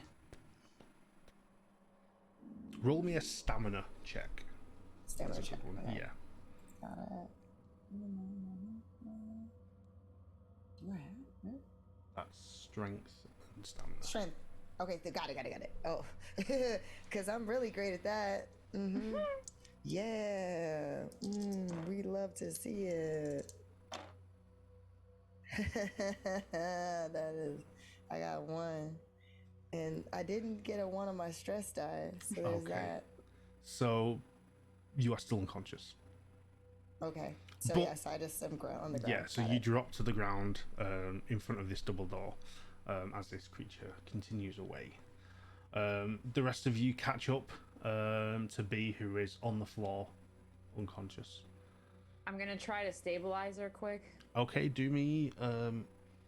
I'll say if you do a medical aid, if you succeed, you can bring her around, because she's not dying, she's not took damage, so her health hasn't been depleted, but you just need to kind of rouse her. Okay. There's a whole lot of dice now, with all these stress dice. Okay, I got 2 successes. Okay, cool. So I'll say you, luckily, having just replenished your medical kits, there was a set of smelling salts in there, and you managed to whip those out, crack them, pop them under B's nose, and B, you come round to a really horrendous smell in your nose. What? You're all Good right, morning, kiddo. sunshine. We gotta keep moving, all right? We got Okay. you. Don't worry. Can you stand? Mhm. All right, You good. feel like nauseous? scrambling. I have a bag if you need one. No. All right, let's keep going because that creature's still there. Quick. And I sort of push B to keep going, and I'm going backwards now, keeping an eye behind us as we move forward. Okay. And if we're moving forward in the direction that the creature's going, then I'll face forward while she's facing backwards. Oh, We're going away. Yeah, we're going away from we're it. going the opposite way. Okay. So got you're now in the front where there was no creatures, right, to get to the exit, and Paige is facing the door that the creature just escaped back towards the research lab. Okay, cool. And B and I are in the middle of the two. Yeah. Should I use the car? No, not yet. Come here, kiddo. Come here. Okay. Come on. Just hold on tight. I don't want it to hit me again. I know. Come on. You got this. Okay. So you start moving back down this corridor at a steady, fast pace, as it were. You continue on. You pass the crates again, and you are maybe 10 feet away from the corner. Paige, you see the double doors start to slowly move open. All right, something's opening the door. I'm just gonna fire. Okay. Fuck it. Make a ranged combat. I count them out. 5, 10, 13. I can't even hold this many dice in my hands. This is 18 d6s right now, I believe. Mhm. Yeah. Okay. No failures on my stress die. Amazing. Only one success though. Okay, cool. So you fire at the doors that are opening. You manage to hit one of the doors. You think it penetrates through, but you don't hear any sounds on the other side, but the doors do stop opening at that point. All right, keep moving. There's something behind us, but I'll get it, I promise. Just keep going. So you get to the corner and head round it and continue on. Again, it was clear from when Lydia saw it is another long corridor. There are 2 doors on the left hand side, and then you get to the end and it turns left again. So you've got the option. You're moving at pace, so I need to know, are you going into one of the 2 doors, or are you going to continue down the corridor to the end? Captain, what do you want to do? Just go with your instinct, Lydia. Left. As in through one of the 2 doors on the left, or down the corridor? Keep off. I say down the corridor. Just keep going straight. Okay. Okay. You continue at pace. Down the corridor. As you go, Paige, you hear the sound of those double doors opening, but you're now round that corner, so you cannot see the double doors. You just can hear the sound of them banging open against the wall. You continue down at pace to the point where you're all now almost running, with Paige doing a weird kind of backwards skip. It's probably the best way to describe the movement. You get to the end of the corridor where that left-hand turn is. Lydia going first and quickly looking round. You see a door at the end. It's a single door, not a double door, and you see a access point for a keycard on the side next to it, so it's locked. Who's got the I need an arm or a swipe or both? Here. And then B's gonna toss it to Lydia. Okay. Ooh. Okay. Lydia, you grab the arm and start kind of pressing it against the pad to see if the chip in the android's arm will connect and open the door. As you're kind of stood there doing this, Paige, you're like just at the corner, looking down the corridor you've just walked past, and you see a black shadowed creature kind of coming round the corner. But it is not coming at speed, it is coming very slowly and kind of it's peeking round the corner at this point. Whilst Lydia is fumbling with the arm. Are you doing anything at this time?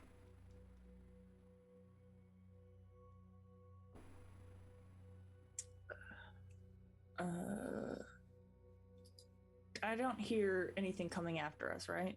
You just see it peeking round the corner. Okay, I see it peeking around the corner, but I see. Okay, but it's at the end of the long corridor you just transversed down. All right, well I'm gonna shoot that motherfucker again. Okay, make a shot. Lydia, whilst Paige is shooting at this creature, you manage to rotate the arm so that the chip makes contact, and you unlock the door. You hear like a ch and a click, and the door kind of pops open. 4 successes, but 1 failure. Okay. Roll me the panic roll.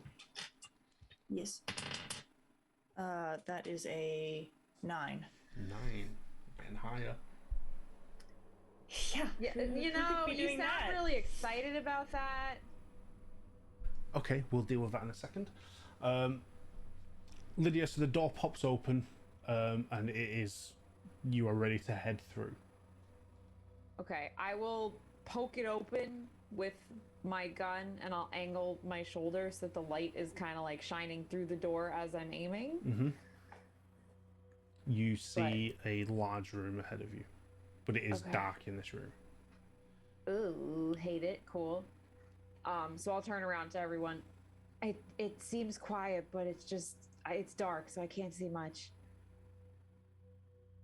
All right. I mean, let's just press through, see what happens.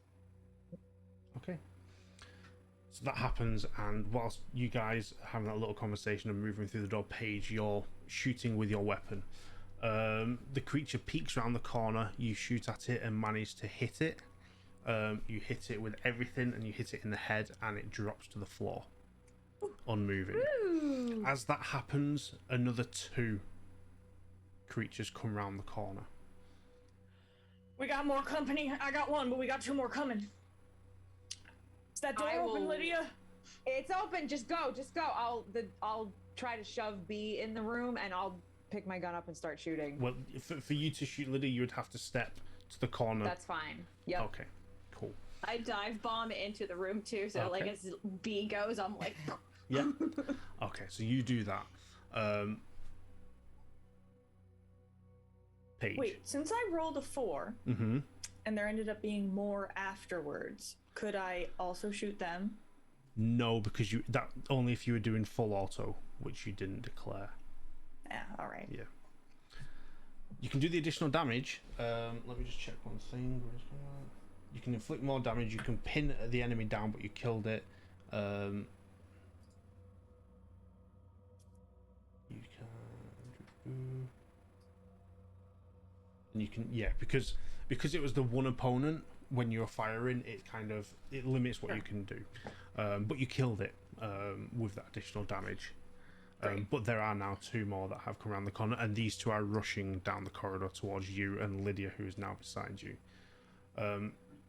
Lydia, you see 2 of these creatures rushing down the corridor, and they are on all 4s, sprinting. One slight difference is that they are not restricted to just running on the floor. As they run, they are gripping the wall, and so they're kind of like curving around the floor and wall as they run. I'm going to do full auto now, if I may. Oh, same. So, Paige, with that 9 on your panic roll, you shot that first one, and you're like, fuck yes, killed it. But the 2 more come around the corner, and you're like, oh fuck. You let Lydia know who has come to support you. But you turn to kind of shout to Lydia whilst still trying to keep that one eye focused on them, but move your head to project your voice down towards Lydia. In doing so, you kind of move your body slightly and clip your smart gun against the wall and drop it. Gage, pick it up. What Now the hell are you doing? The positive is it's still attached to you because they attach via like a belt. There's like an arm on a belt, like a Steadicam would have sort of rig, but you've knocked it to the floor because it's dropped out of your hands. So it's a bit cumbersome to pick back up. And then fuck it. I take the revolver out of my holster and I start going full bore with that. Okay. So you start using that instead. That's fine. Yes. I mean, the smart gun's still attached to you, but it's on the floor. We'll get to that. Yeah. So you can shoot with the revolver. instead. Yeah, you don't get the additional stress from that because you are not blinded whilst shooting like you would have been with your smart. Yay. Wait, I have to figure out how many dice that is. And Lydia, are you just shooting normally, or are you going full auto? No, I'm going full auto, baby. Okay, so you get 2 extra. You get a +2 modifier for doing that, but you also roll an extra stress dice as well. Yep. Okay. Ooh, one rolled away. That is 4 successes. Okay. I'm working on it. Hold on. That is 3 successes, no failures. Okay. Okay. So first off, Paige, because it is a revolver, it does. You can do an additional point of damage, with that because it doesn't. It's a revolver, so it doesn't have full auto. But because you got 3, so you do the full damage. You can do extra damage. You can also knock one of your opponents to the ground, as well, which would slow them down. So you can do that. Same with Lydia. You got 4 successes, but because you went full auto, you can shoot both of them at full damage. And then with the extra 2 points, you can either add additional damage and 1 point of additional damage to both of them, or you can use one of those stunts to knock one to the ground as well as an option. I'm just gonna do as much damage to both of them as I possibly can. Okay, so the pulse rifle does 2, so that'll be 3 damage to each from you. Yep. The revolver does. What does the revolver do again? Revolver does 2. Just 2. But plus, with the extra point. Yes, that's 3 to one of them, and you've knocked it to the ground. Great. So with that,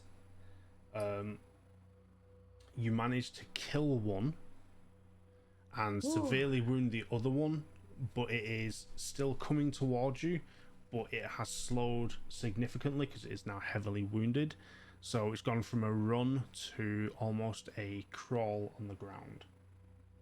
I'll take another shot if I can. Yeah, I'll say you can do that. Selena and B, so you guys have darted away from danger and into this room. What are you guys doing at this time whilst these Marines are firing away, keeping you alive? I'm surveying our surroundings now. Same, especially because of what happened, like bees looking everywhere. Yeah. Darting their eyes. Both make me observation rolls. Make me some observation rolls as well. Yeah. Then.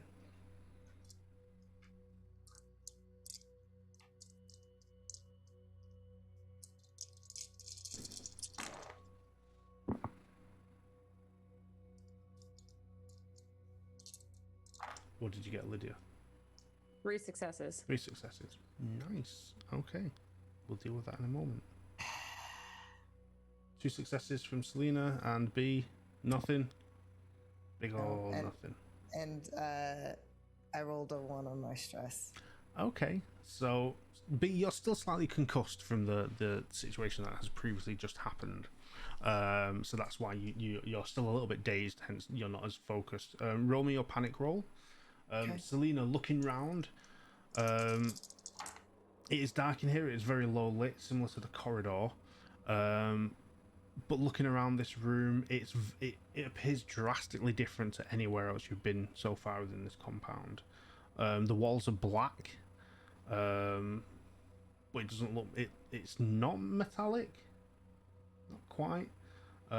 You see what look like benches. In here, like picnic benches sort of thing, but like steel ones. You see, it's hard to see in here because it's dark, and the walls are black, which makes it darker. But as Bee's kind of in a daze, moving around looking with her flashlight, she kind of flashes across one of the walls, and you see a face on the wall briefly for a second. A human face on the wall briefly. B, what did you get on your panic roll? It was a 12. A 12. A 12? Total, yeah.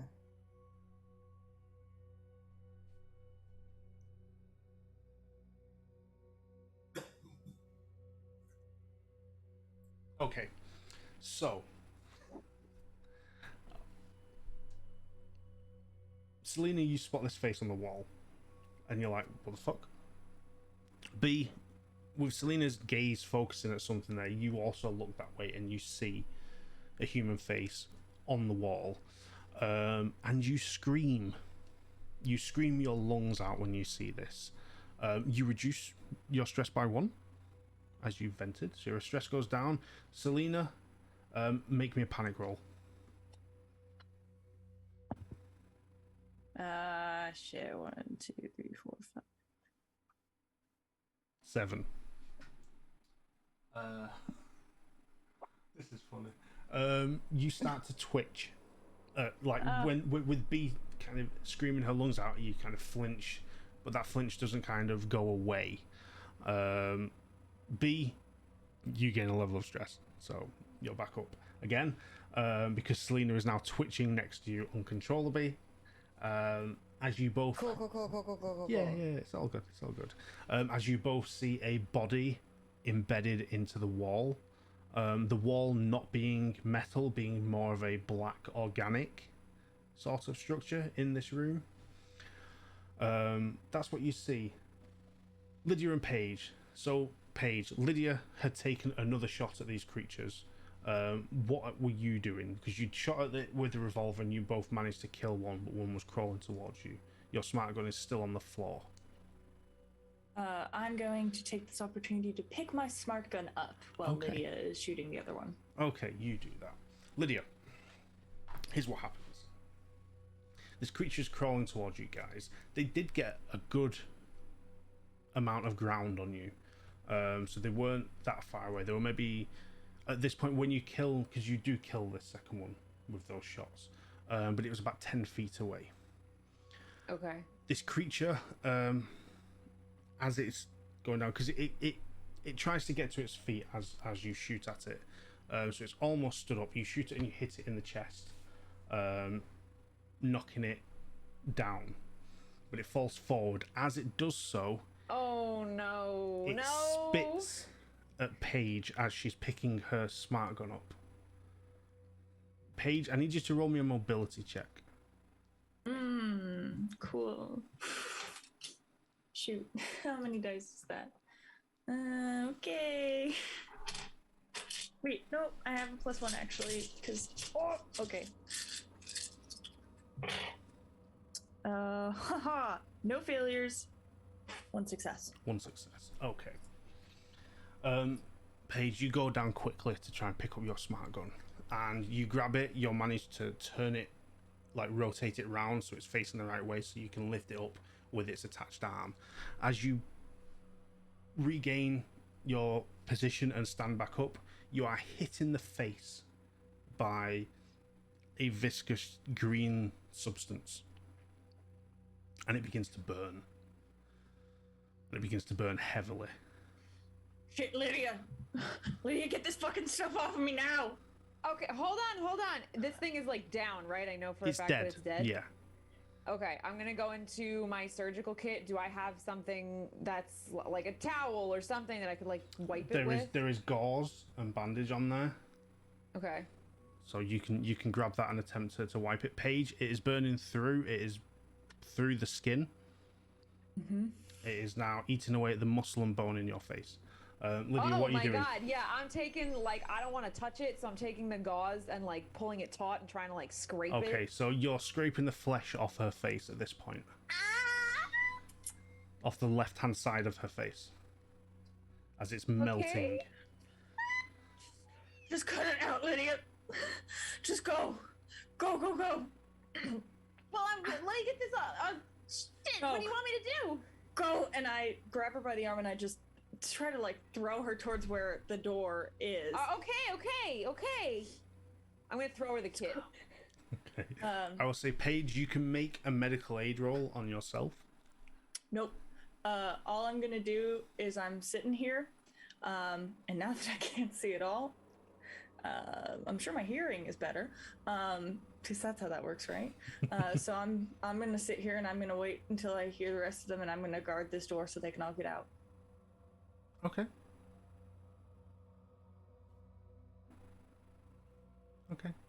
And as I am continuing to go, Lydia, go!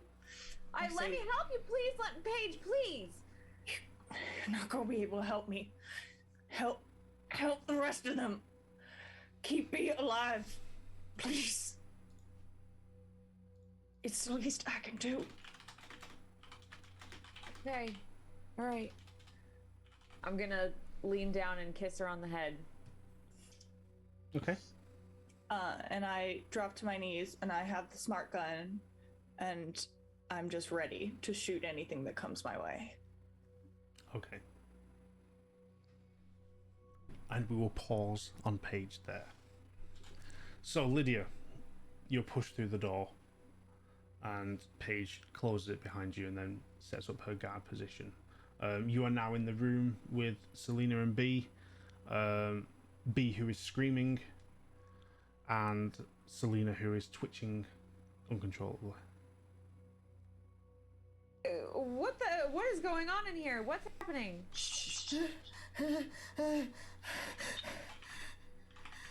I'm gonna take my gun out and I'm gonna walk towards the face.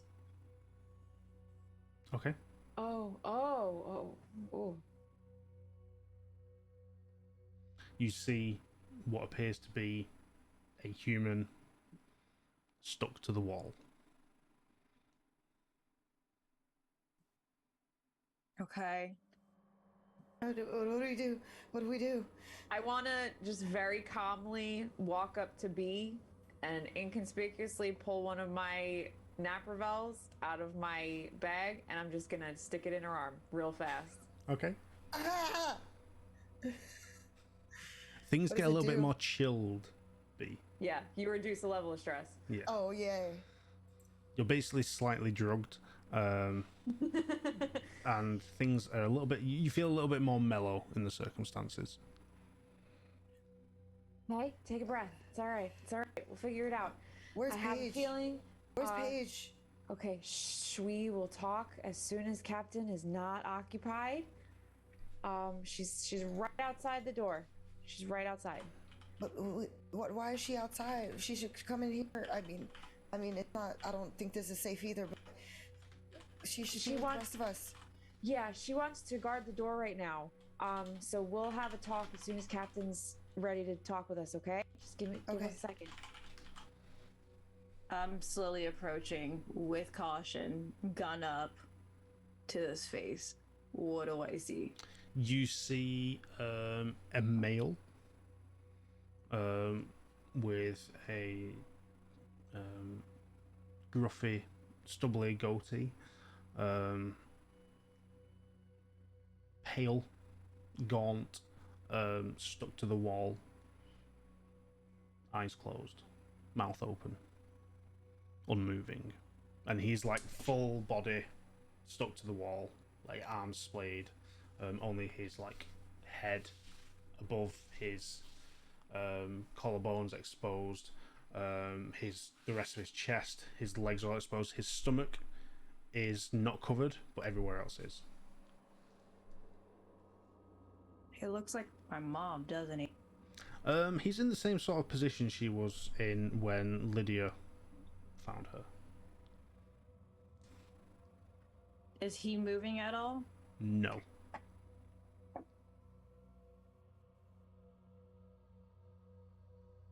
I'm just gonna back up. I'm not gonna say a word. I'm gonna push the two out of this room. Which way? Back out the way we came. Is there another door on the other side? There is another door. Yes.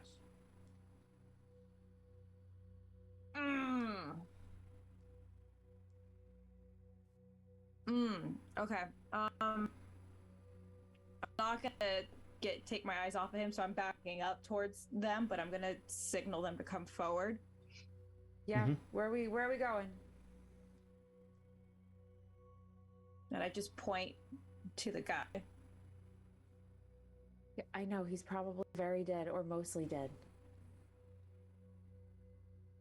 Whatever happened to him, that thing is probably in here. Oh, fuck.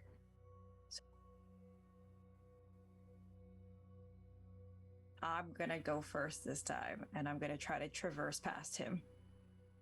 Okay, so we're going out that other door. So the other door isn't near him.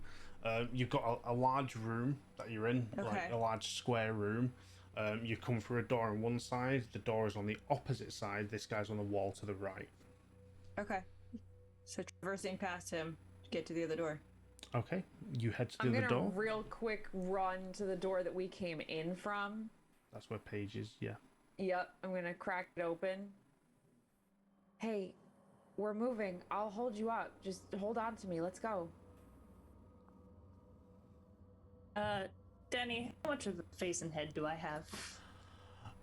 At this point, you're in excruciating pain. The side of your face is very much not there. Your ability to talk is almost gone at this point.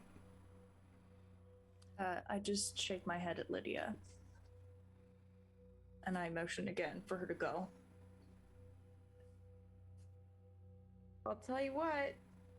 You look pretty badass. You always have. And you see her shoulders raise and lower a little bit, and you can't tell if she's laughing or crying. I hope it's a laugh, because I know you're not really the crying type, but it's been an honor, my friend. I'm gonna lean down and hug her, try not to, touch her face, make her hurt any more than she already is, but I'm gonna give her a quick hug, and I'll, ruffle her hair, and I'll go back through the door. Mm-hmm. Before she goes, I grab her by the wrist, and I put the revolver in her hand, and I let her go. I'll rage in your honor. She puts up a fist. All right, I'll Okay. head back through the door. Yeah. So, Selena, you head to the other door in this room. It appears to be a sealed door, similar to those that you've had to go through with the key cards. I'm gonna use the key card. You can't. The access panel that you would swipe the key card on appears to be lost behind this organic material that is covering the walls. You'd have to break through. You'd have to break through this organic material. It's made of it looks like insect shell. That kind of iridescent, weird, beetle shell style material. That's been put on covered the wall, so you'd have to break that to get to the panel so you could swipe it. Hey, kiddo. Yes. Might be a good time for the car. Now? Captain, what do you think? Just blow this shit up? Let's do it. I back up. All right. Should I get... And then B's gonna point at the person on the wall, pointing for him to blow up too. I think we should really just probably go for whatever's closest to the door, and whatever is collateral damage, then we'll deal with it. Okay. All right, here it goes. And then, B's gonna take out the car and basically set it up, and has the remote control in hand, and pull the pin really fast, and then run obviously away from where it would the car is currently, and start moving the car towards the direction of the door. Okay. Make me a piloting roll. Okay. All right.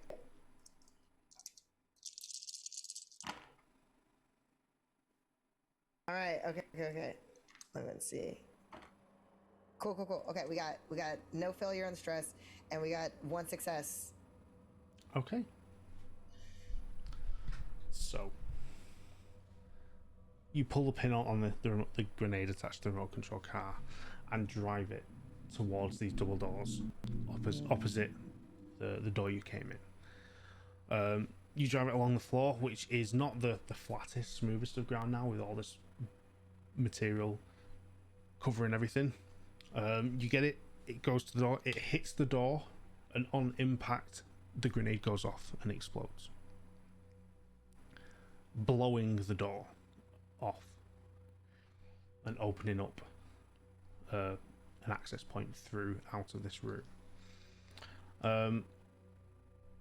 It happens, there is smoke from the explosion, and you all kind of wait a second for it to clear to see what's ahead. Can you all make me observation rolls?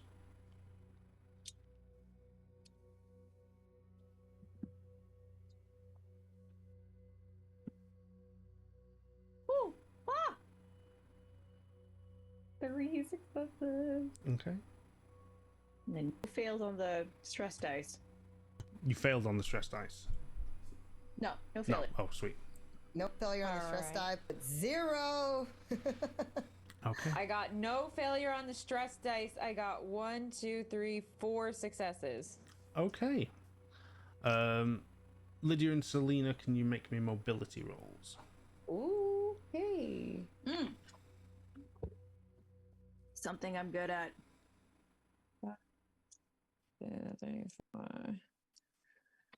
There's so many dice.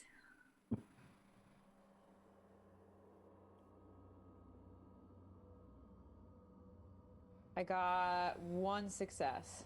Okay. Yeah, 1 success and 1 failed stress die. Okay. So, the way we'll work this, Selena, can you roll me that panic roll from your failed stress? I'm up to 9 now. 9 points of stress. Yeah. Plus, okay, yeah, that's fine. Oh boy, I'm stabbing you too in a minute. Mm-hmm. And the maximum is 10 points as well, by the way. And the thing is, though, you guys have reached this level because you've pressed forward so much and not taken breaks to kind of reduce that stress. So yeah, this is good. So yes, Selena, what did you get on your stress die? Your roll. On your panic roll, sorry. What did you get on your panic roll?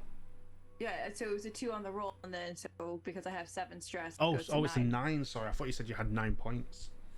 Yeah. 9. Okay. Okay, cool. Just double check that. Okay, well, your stress has gone up by 1 point. Oh, okay, cool. So I'm at 8 now. Yeah, what did you have in your hands at the time? What did? Oh my gun. Your gun, okay.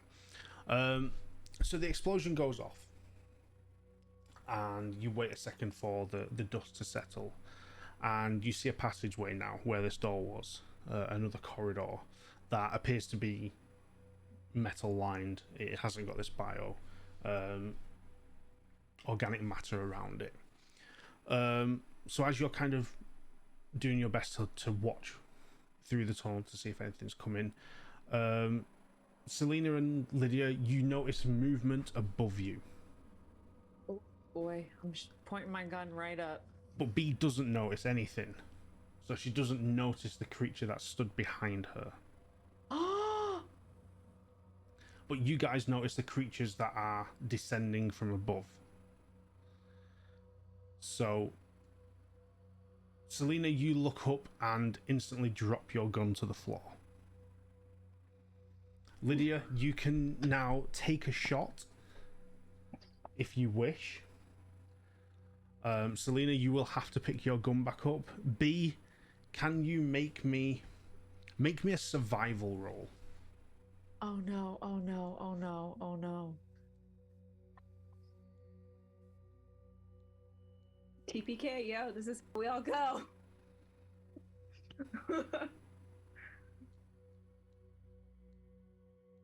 No successes, but no failure on my stress die. Okay, cool. So you don't panic as you feel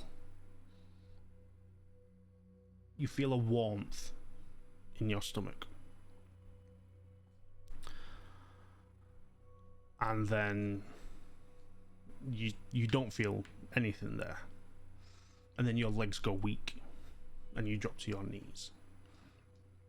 And then you feel nothing, hear nothing, see nothing, are nothing. As your body drops to the floor lifeless. Selena and Lydia, you see this creature pierce B through the stomach with its tail, completely disemboweling her and dropping her organs to the floor, and then she drops to the floor face down.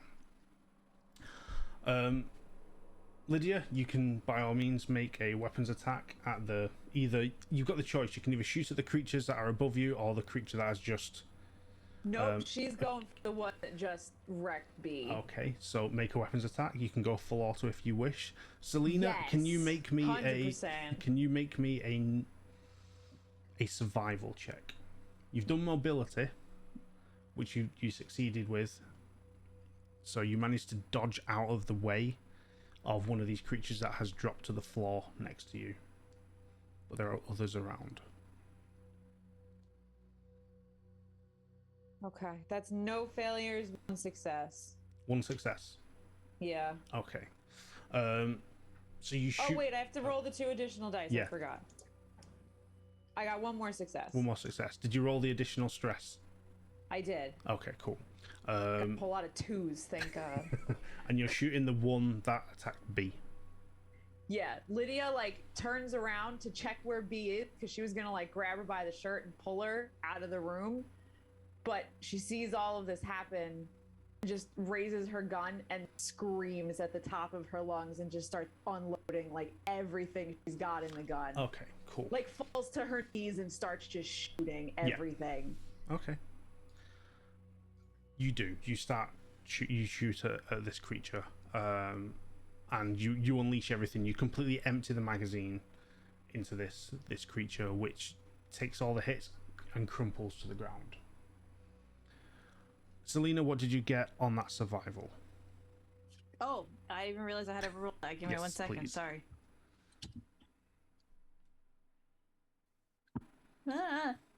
Even my dice are nervous. Okay, well, this isn't shaping out to be well. So I got a 1 on my stress die and no successes. Okay. Do you want to roll that panic roll for me? Yeah, but hold on. I have a talent, sir. I have a Okay. reckless talent that I could push an agility roll twice and gain stress. Okay, and survival is a witch roll. Okay. Well, I tried. You tried. So roll that panic roll for me, just to see Damn what it. happens in this situation. Well, okay, so good news is I got a 3 on the dice.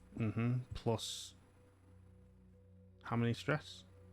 I'm at 8, so 8, 9, 10, 11. Haha, yeah. We're hitting the high stress here.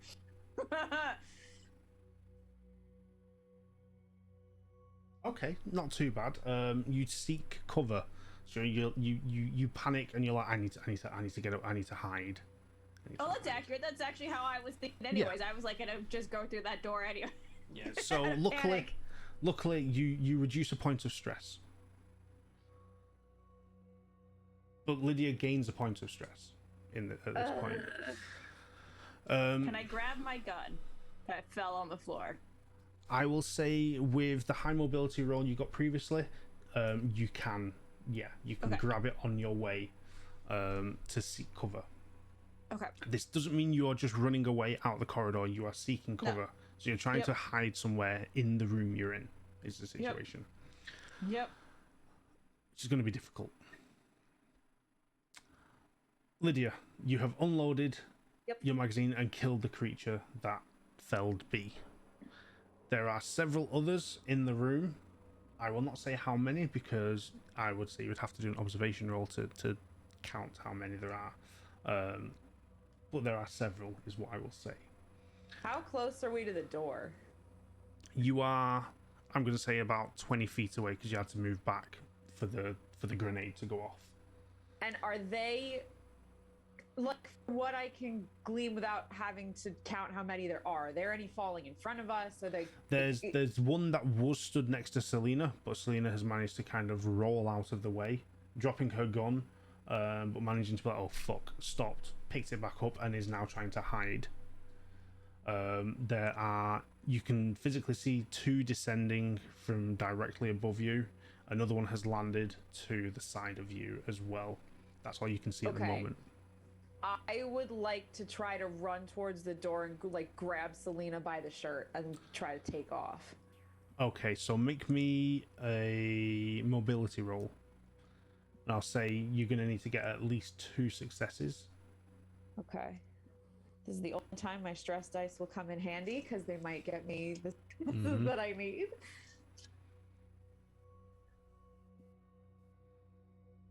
That is 2 successes. Okay. So I'm going to say with that... Shit, I have 1 fail on the stress dice. Okay. I will say with the 2 successes, you're able to get to Selena, who is like almost like trying to crawl across the floor to get somewhere safe. Managing to get underneath a table at this point. That's the closest kind of cover she can find is under a table. So you manage to get to her. Before I say you grab and pull her away, because that's going to take a strength to do that. Roll me the panic roll first. Oh my god. 12?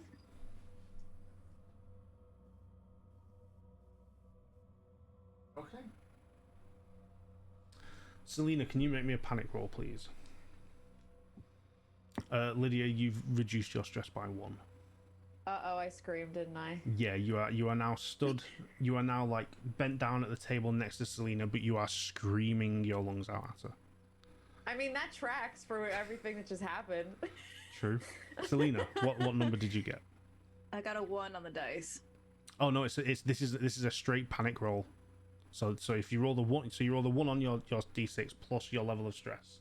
Right, so that's what I'm trying to calculate right now. So my level went down from 11 back down to 10. So back up to 11? No, because it can't go any higher than 10. Okay, so it went to 10 then, went down? To 9. To 9, back up so to now 10. back to 10. So now you're at 11. Okay. So, okay. Nothing else changes. You reduce your stress back down to 9. Because you're on the 11, which was seat cover, which is what you were doing. So you kind of double down in the position you're in. So Lydia, I will say at this point you're semi-crouched next to a table that Selena is under. Selena's trying to seek cover whilst you're screaming your lungs out next to her. Let's go. You can't stay here. They're just gonna. You're under a fucking table. Let's go. Get up. I'm gonna They grab just her keep by the coming. shirt. They're just coming from everywhere. How are we supposed to get? How the fuck are we supposed to get out of here? I'm gonna grab her by the shirt or the hair or whatever's closest and just start dragging. So make me a close combat at this point. I think things are getting more than just strength. They're getting physical now. So make me a close combat. Can I put my shades on? If you want to, yeah. That's my signature thing to It bring is, yeah. down stress, right? Yeah. You're not in a safe place to remove a level of stress from it, but it will help you. Again, it will help you regain a bit of composure in the situation. Got it. Okay, that's 2 successes and no failures. Okay, I will say with that, you manage to grip Selena by the scruff of her flight suit and some of her hair and physically kind of manhandle her out from under the table.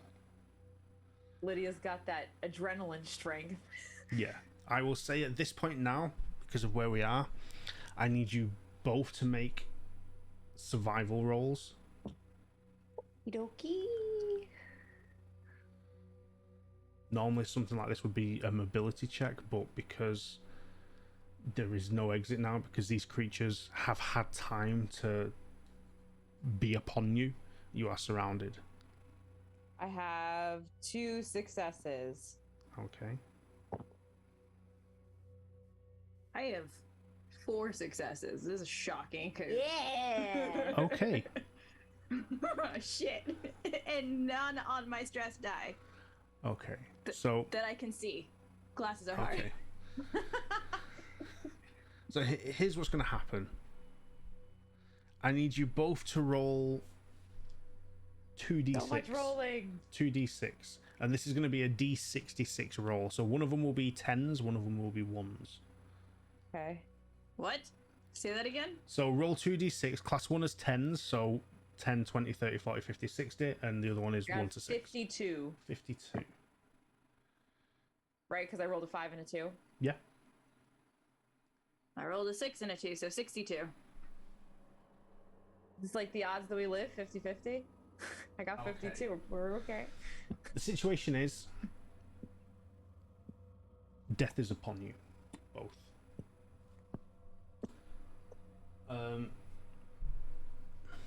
You are surrounded by these creatures.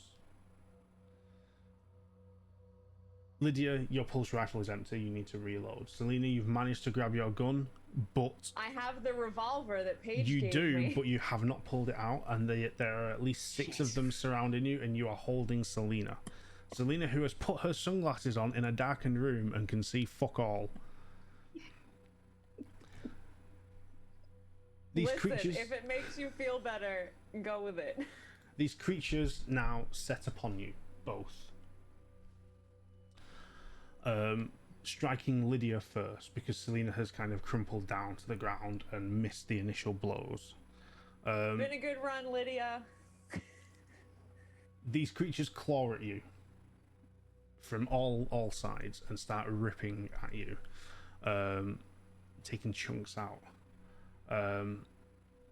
And it kind of, the end is sealed for you, Lydia, when one of them rips at your arm and almost severs it completely, but hits the main artery in your arm, and you just start gushing out.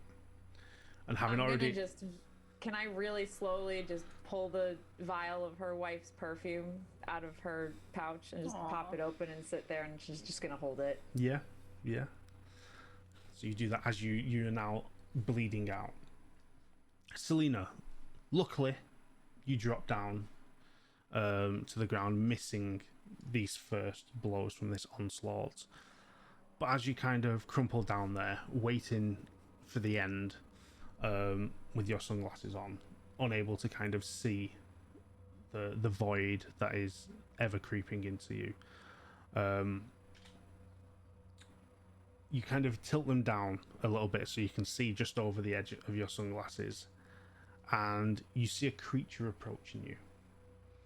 It is maybe 5'2" in height, and it drops down into a squat position and starts to crawl towards you. It is like these others to a degree, but smaller. As it gets closer and your vision kind of focuses on it, you see the mouth of these creatures and the extended second jaw within, and you're like, okay, this is it. And then you look again and you go, hold on a minute, that's got eyes. The other ones don't have eyes, they just have this long head. This one's got eyes, and it crawls slowly closer towards you as you're kind of crumpled there. And it gets right up into your face, and you're kind of frozen in fear at this point. And it's looking at you, it's looking into your eyes. And you look, and it swipes at you, and it rips your throat out. And as you stare into its eyes, and everything, like your vision is slowly going black from the outside in, you look and you go, they're the same colour as bees. And then it goes black. And you feel no more. Paige, you are outside this room, against the wall, no longer in pain as the acid has melted through the nerve endings, but you have lost a lot of blood due to this. You have lost a lot of the flesh of your face and your throat and your neck. Breathing has become laboured, and it's hit a lot of arteries that are now open and oozing, to the point where it is slowly melting through your skull, and starting to expose your a part of your brain. As you lie there, deaf on one side but still hearing on the other, you can hear the sounds inside the room behind you. You can hear your friends' falling and creatures in there feasting is probably the best way to describe the sounds. And you lie there kind of waiting for the end, which will soon come. You can sense it. And you hear from the corridor leading back the way you came, the sounds of gunfire. And the sounds of creatures screaming. As you lie there waiting, this gunfire continues, and then you hear the sound of boots coming towards you. And they move ever closer, and they come round the corner to where you are lay on the floor, and you see a group of Marines stood there. A group of Colonial Marines in full battle armor, with their pulse rifles, smart guns, everything, full gleaming armor as they come upon you. And they're all guns pointed with flashlights, and they look down at you. Now, you don't... Go on. If I may, I use the last of my strength just to lift my arm up and point behind me at the door. Okay. Help.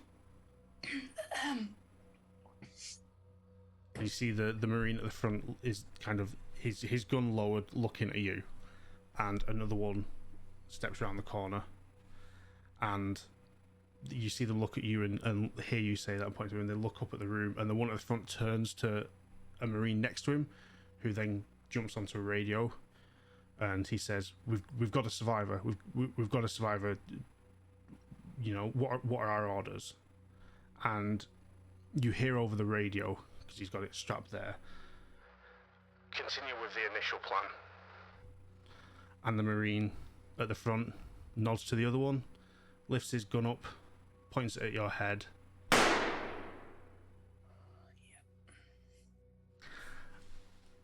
And that is the end of your story. So, ladies and gentlemen watching, that is the end of our group. That is where their story ends, and that is where this alien saga that we started like 2 years ago with a one-shot also ends. So, thank you very much for watching.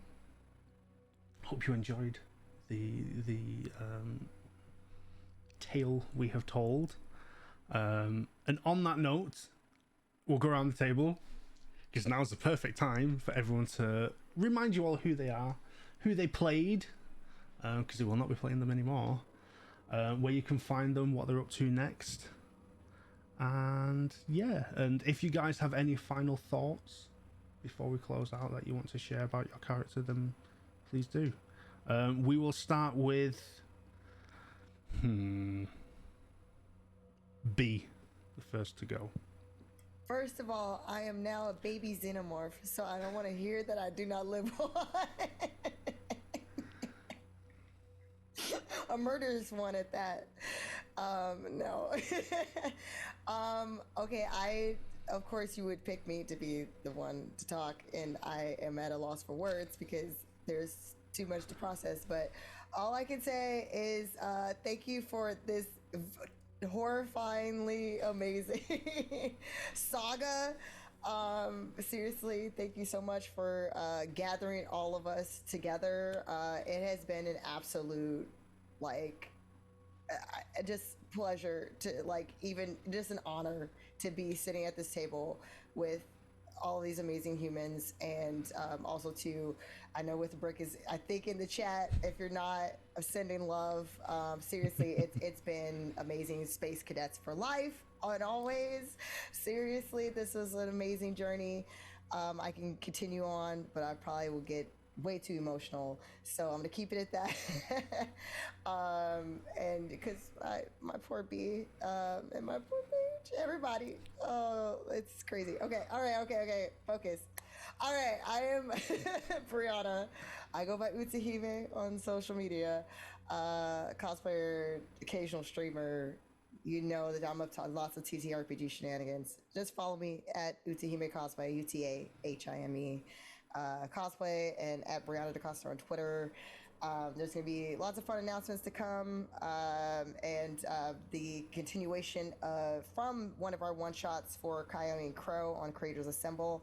We will be starting up a small mini-series, which is going to be starting on the 12th, so next week on Tuesday at 6 p.m., so please tune in over there. And yeah, there's going to be some more stuff.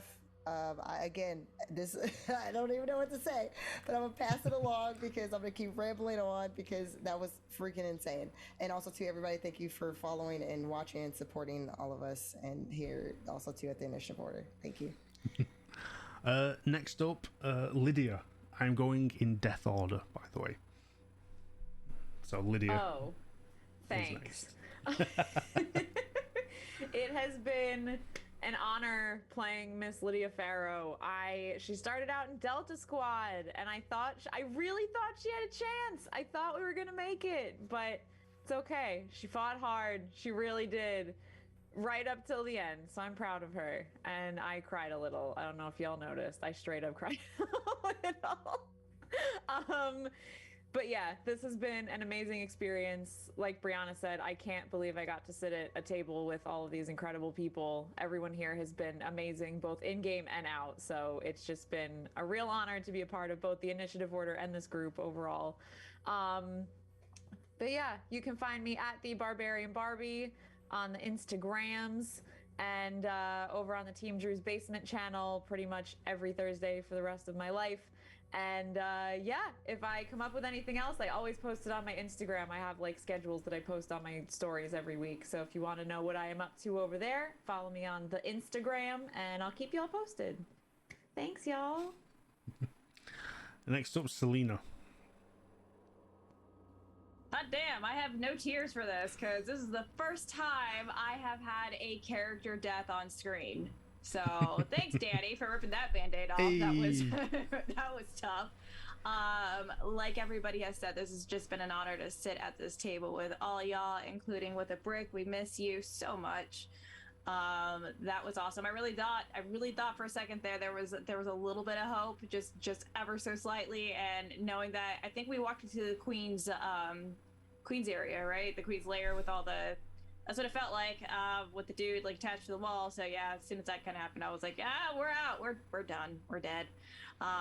So awesome. Yeah, so I was playing Selena, Spiderling, Cortez, and also, since we're talking about the entire saga, I was the original pilot in the original crew. I was Sandra Cortez, my mom as well. Same outfit, different sunglasses. Both died in pretty much almost the same fashion, so that was interesting. Yeah. Y'all are my life. Space Cadets forever. Like, this is just, I'm excited to do our next game. Man, I have so many thoughts. But okay, so I'm in a couple of shows coming up here. You can catch me on the Nightlife on Renegade Games. It is a vampire RPG where we're in Miami, so fun, lighthearted vampires.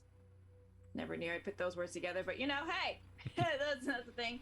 But if you're looking for something a little bit less dark and mysterious, you can watch me play superhero on a Marvel playtest TTRPG on the Cookout, where I play an original superhero to be determined, because I don't think my intro video or my intro episode has come out yet, so I won't necessarily say who I am. Go watch it. It's really cool and fun. You guys may have noticed also that New York by Night has come out. No, I am not in season 1, but please go support that because it's also a really, really awesome show. And obviously support everything here on the Initiative Order because it's amazing. Thank you, Danny, so much for such a good story. Listening to it and all the details you put into it, it was really terrifying and awesome. So thank you. And I'm sure I'm going to see this crew soon. So. And lastly, Paige, the last to go. First of all, did not think I would be the last to die. Really, really thought I was going first there. I mean, the longest death, hooray. You ever cried with an eye patch on? It's a weird experience. Anyway, I've been Paige Rage Gage. And I have to give a brief shout out because I've mentioned this off camera, but this is based on the best teacher I ever had, this character. My second grade teacher, actually named Paige Gage, who encouraged me to explore STEM and everything I was interested in, and was a complete badass, and had just wild and wonderful, enormous gray hair, and she's the coolest person ever. So big shout out to her for being the inspo for this. She doesn't know. Maybe I shouldn't tell her now that I've had my face melted off. Who knows? We'll think about it. But hi, I'm Em, which today is short for emotional. And you can find me on Twitter and Instagram at EmilyErv, that's EMILYERV, and here on Twitch as OfficeGov. I do a lot of things in this TTRPG sphere, do a lot of stuff with the Initiative Order. Twitter is the best way to keep up with what I'm doing. Today was the 100th episode of Faeforge Academy, which is a D&D 5e podcast that I'm on, and we are sort of not starting over, but we are starting from a place where it is very easy to jump in if you would like to start the show and not listen to 100 episodes. So, pro tip, now's your time to attend the Faeforge Academy. And yeah, I'll be back here. They can't get rid of me here. So I look forward to being traumatized some other time with these wonderful, wonderful humans who it has been just a joy to be terrified with. Couldn't have asked for a better team. So thank you all. Thank you, Danny. I love you all. Thank you to everybody who's watched this and been invested with us. This was really the ride of a lifetime. Wonderful. And I am Danny. I am the game mother for this saga. It's been fun. Been interesting. Hopefully I kept everyone on their toes from day one. But yeah, I'm Danny. Check for traps on the social medias. Part of the Initiative Order team here. You'll catch me running games and scaring people, doing lots of horror stuff. I do have a new series coming out soon that is another kind of sci-fi horror shindig, but I will say no more until we have some fun social posts ready for that. Some cool promos. But yeah, thank you all for watching. Please check out our sponsors. The information's linked all below and everywhere, with some amazing discounts. And if you like the sort of games we run here and want to partake in stuff like this, join our Discord. Because as I said earlier, we run free community games where we provide everything you need to play. We'll help you get your character set up. We'll help you get going, and we will run the game for free through our community. First come, first serve for a seat. And yeah, we run all sorts of different games every month. We have like 11 games we're running this month as well, including Alien, which I'm running tomorrow, and I have Space Force. If anyone wants to play in it, jump in the Discord, react to the post, and I'll see you tomorrow. But if not, we will see you next time on the Initiative Order in a distant galaxy somewhere else, maybe. But yeah, it's been a pleasure. I will speak to you all again very soon. Yeah, peace.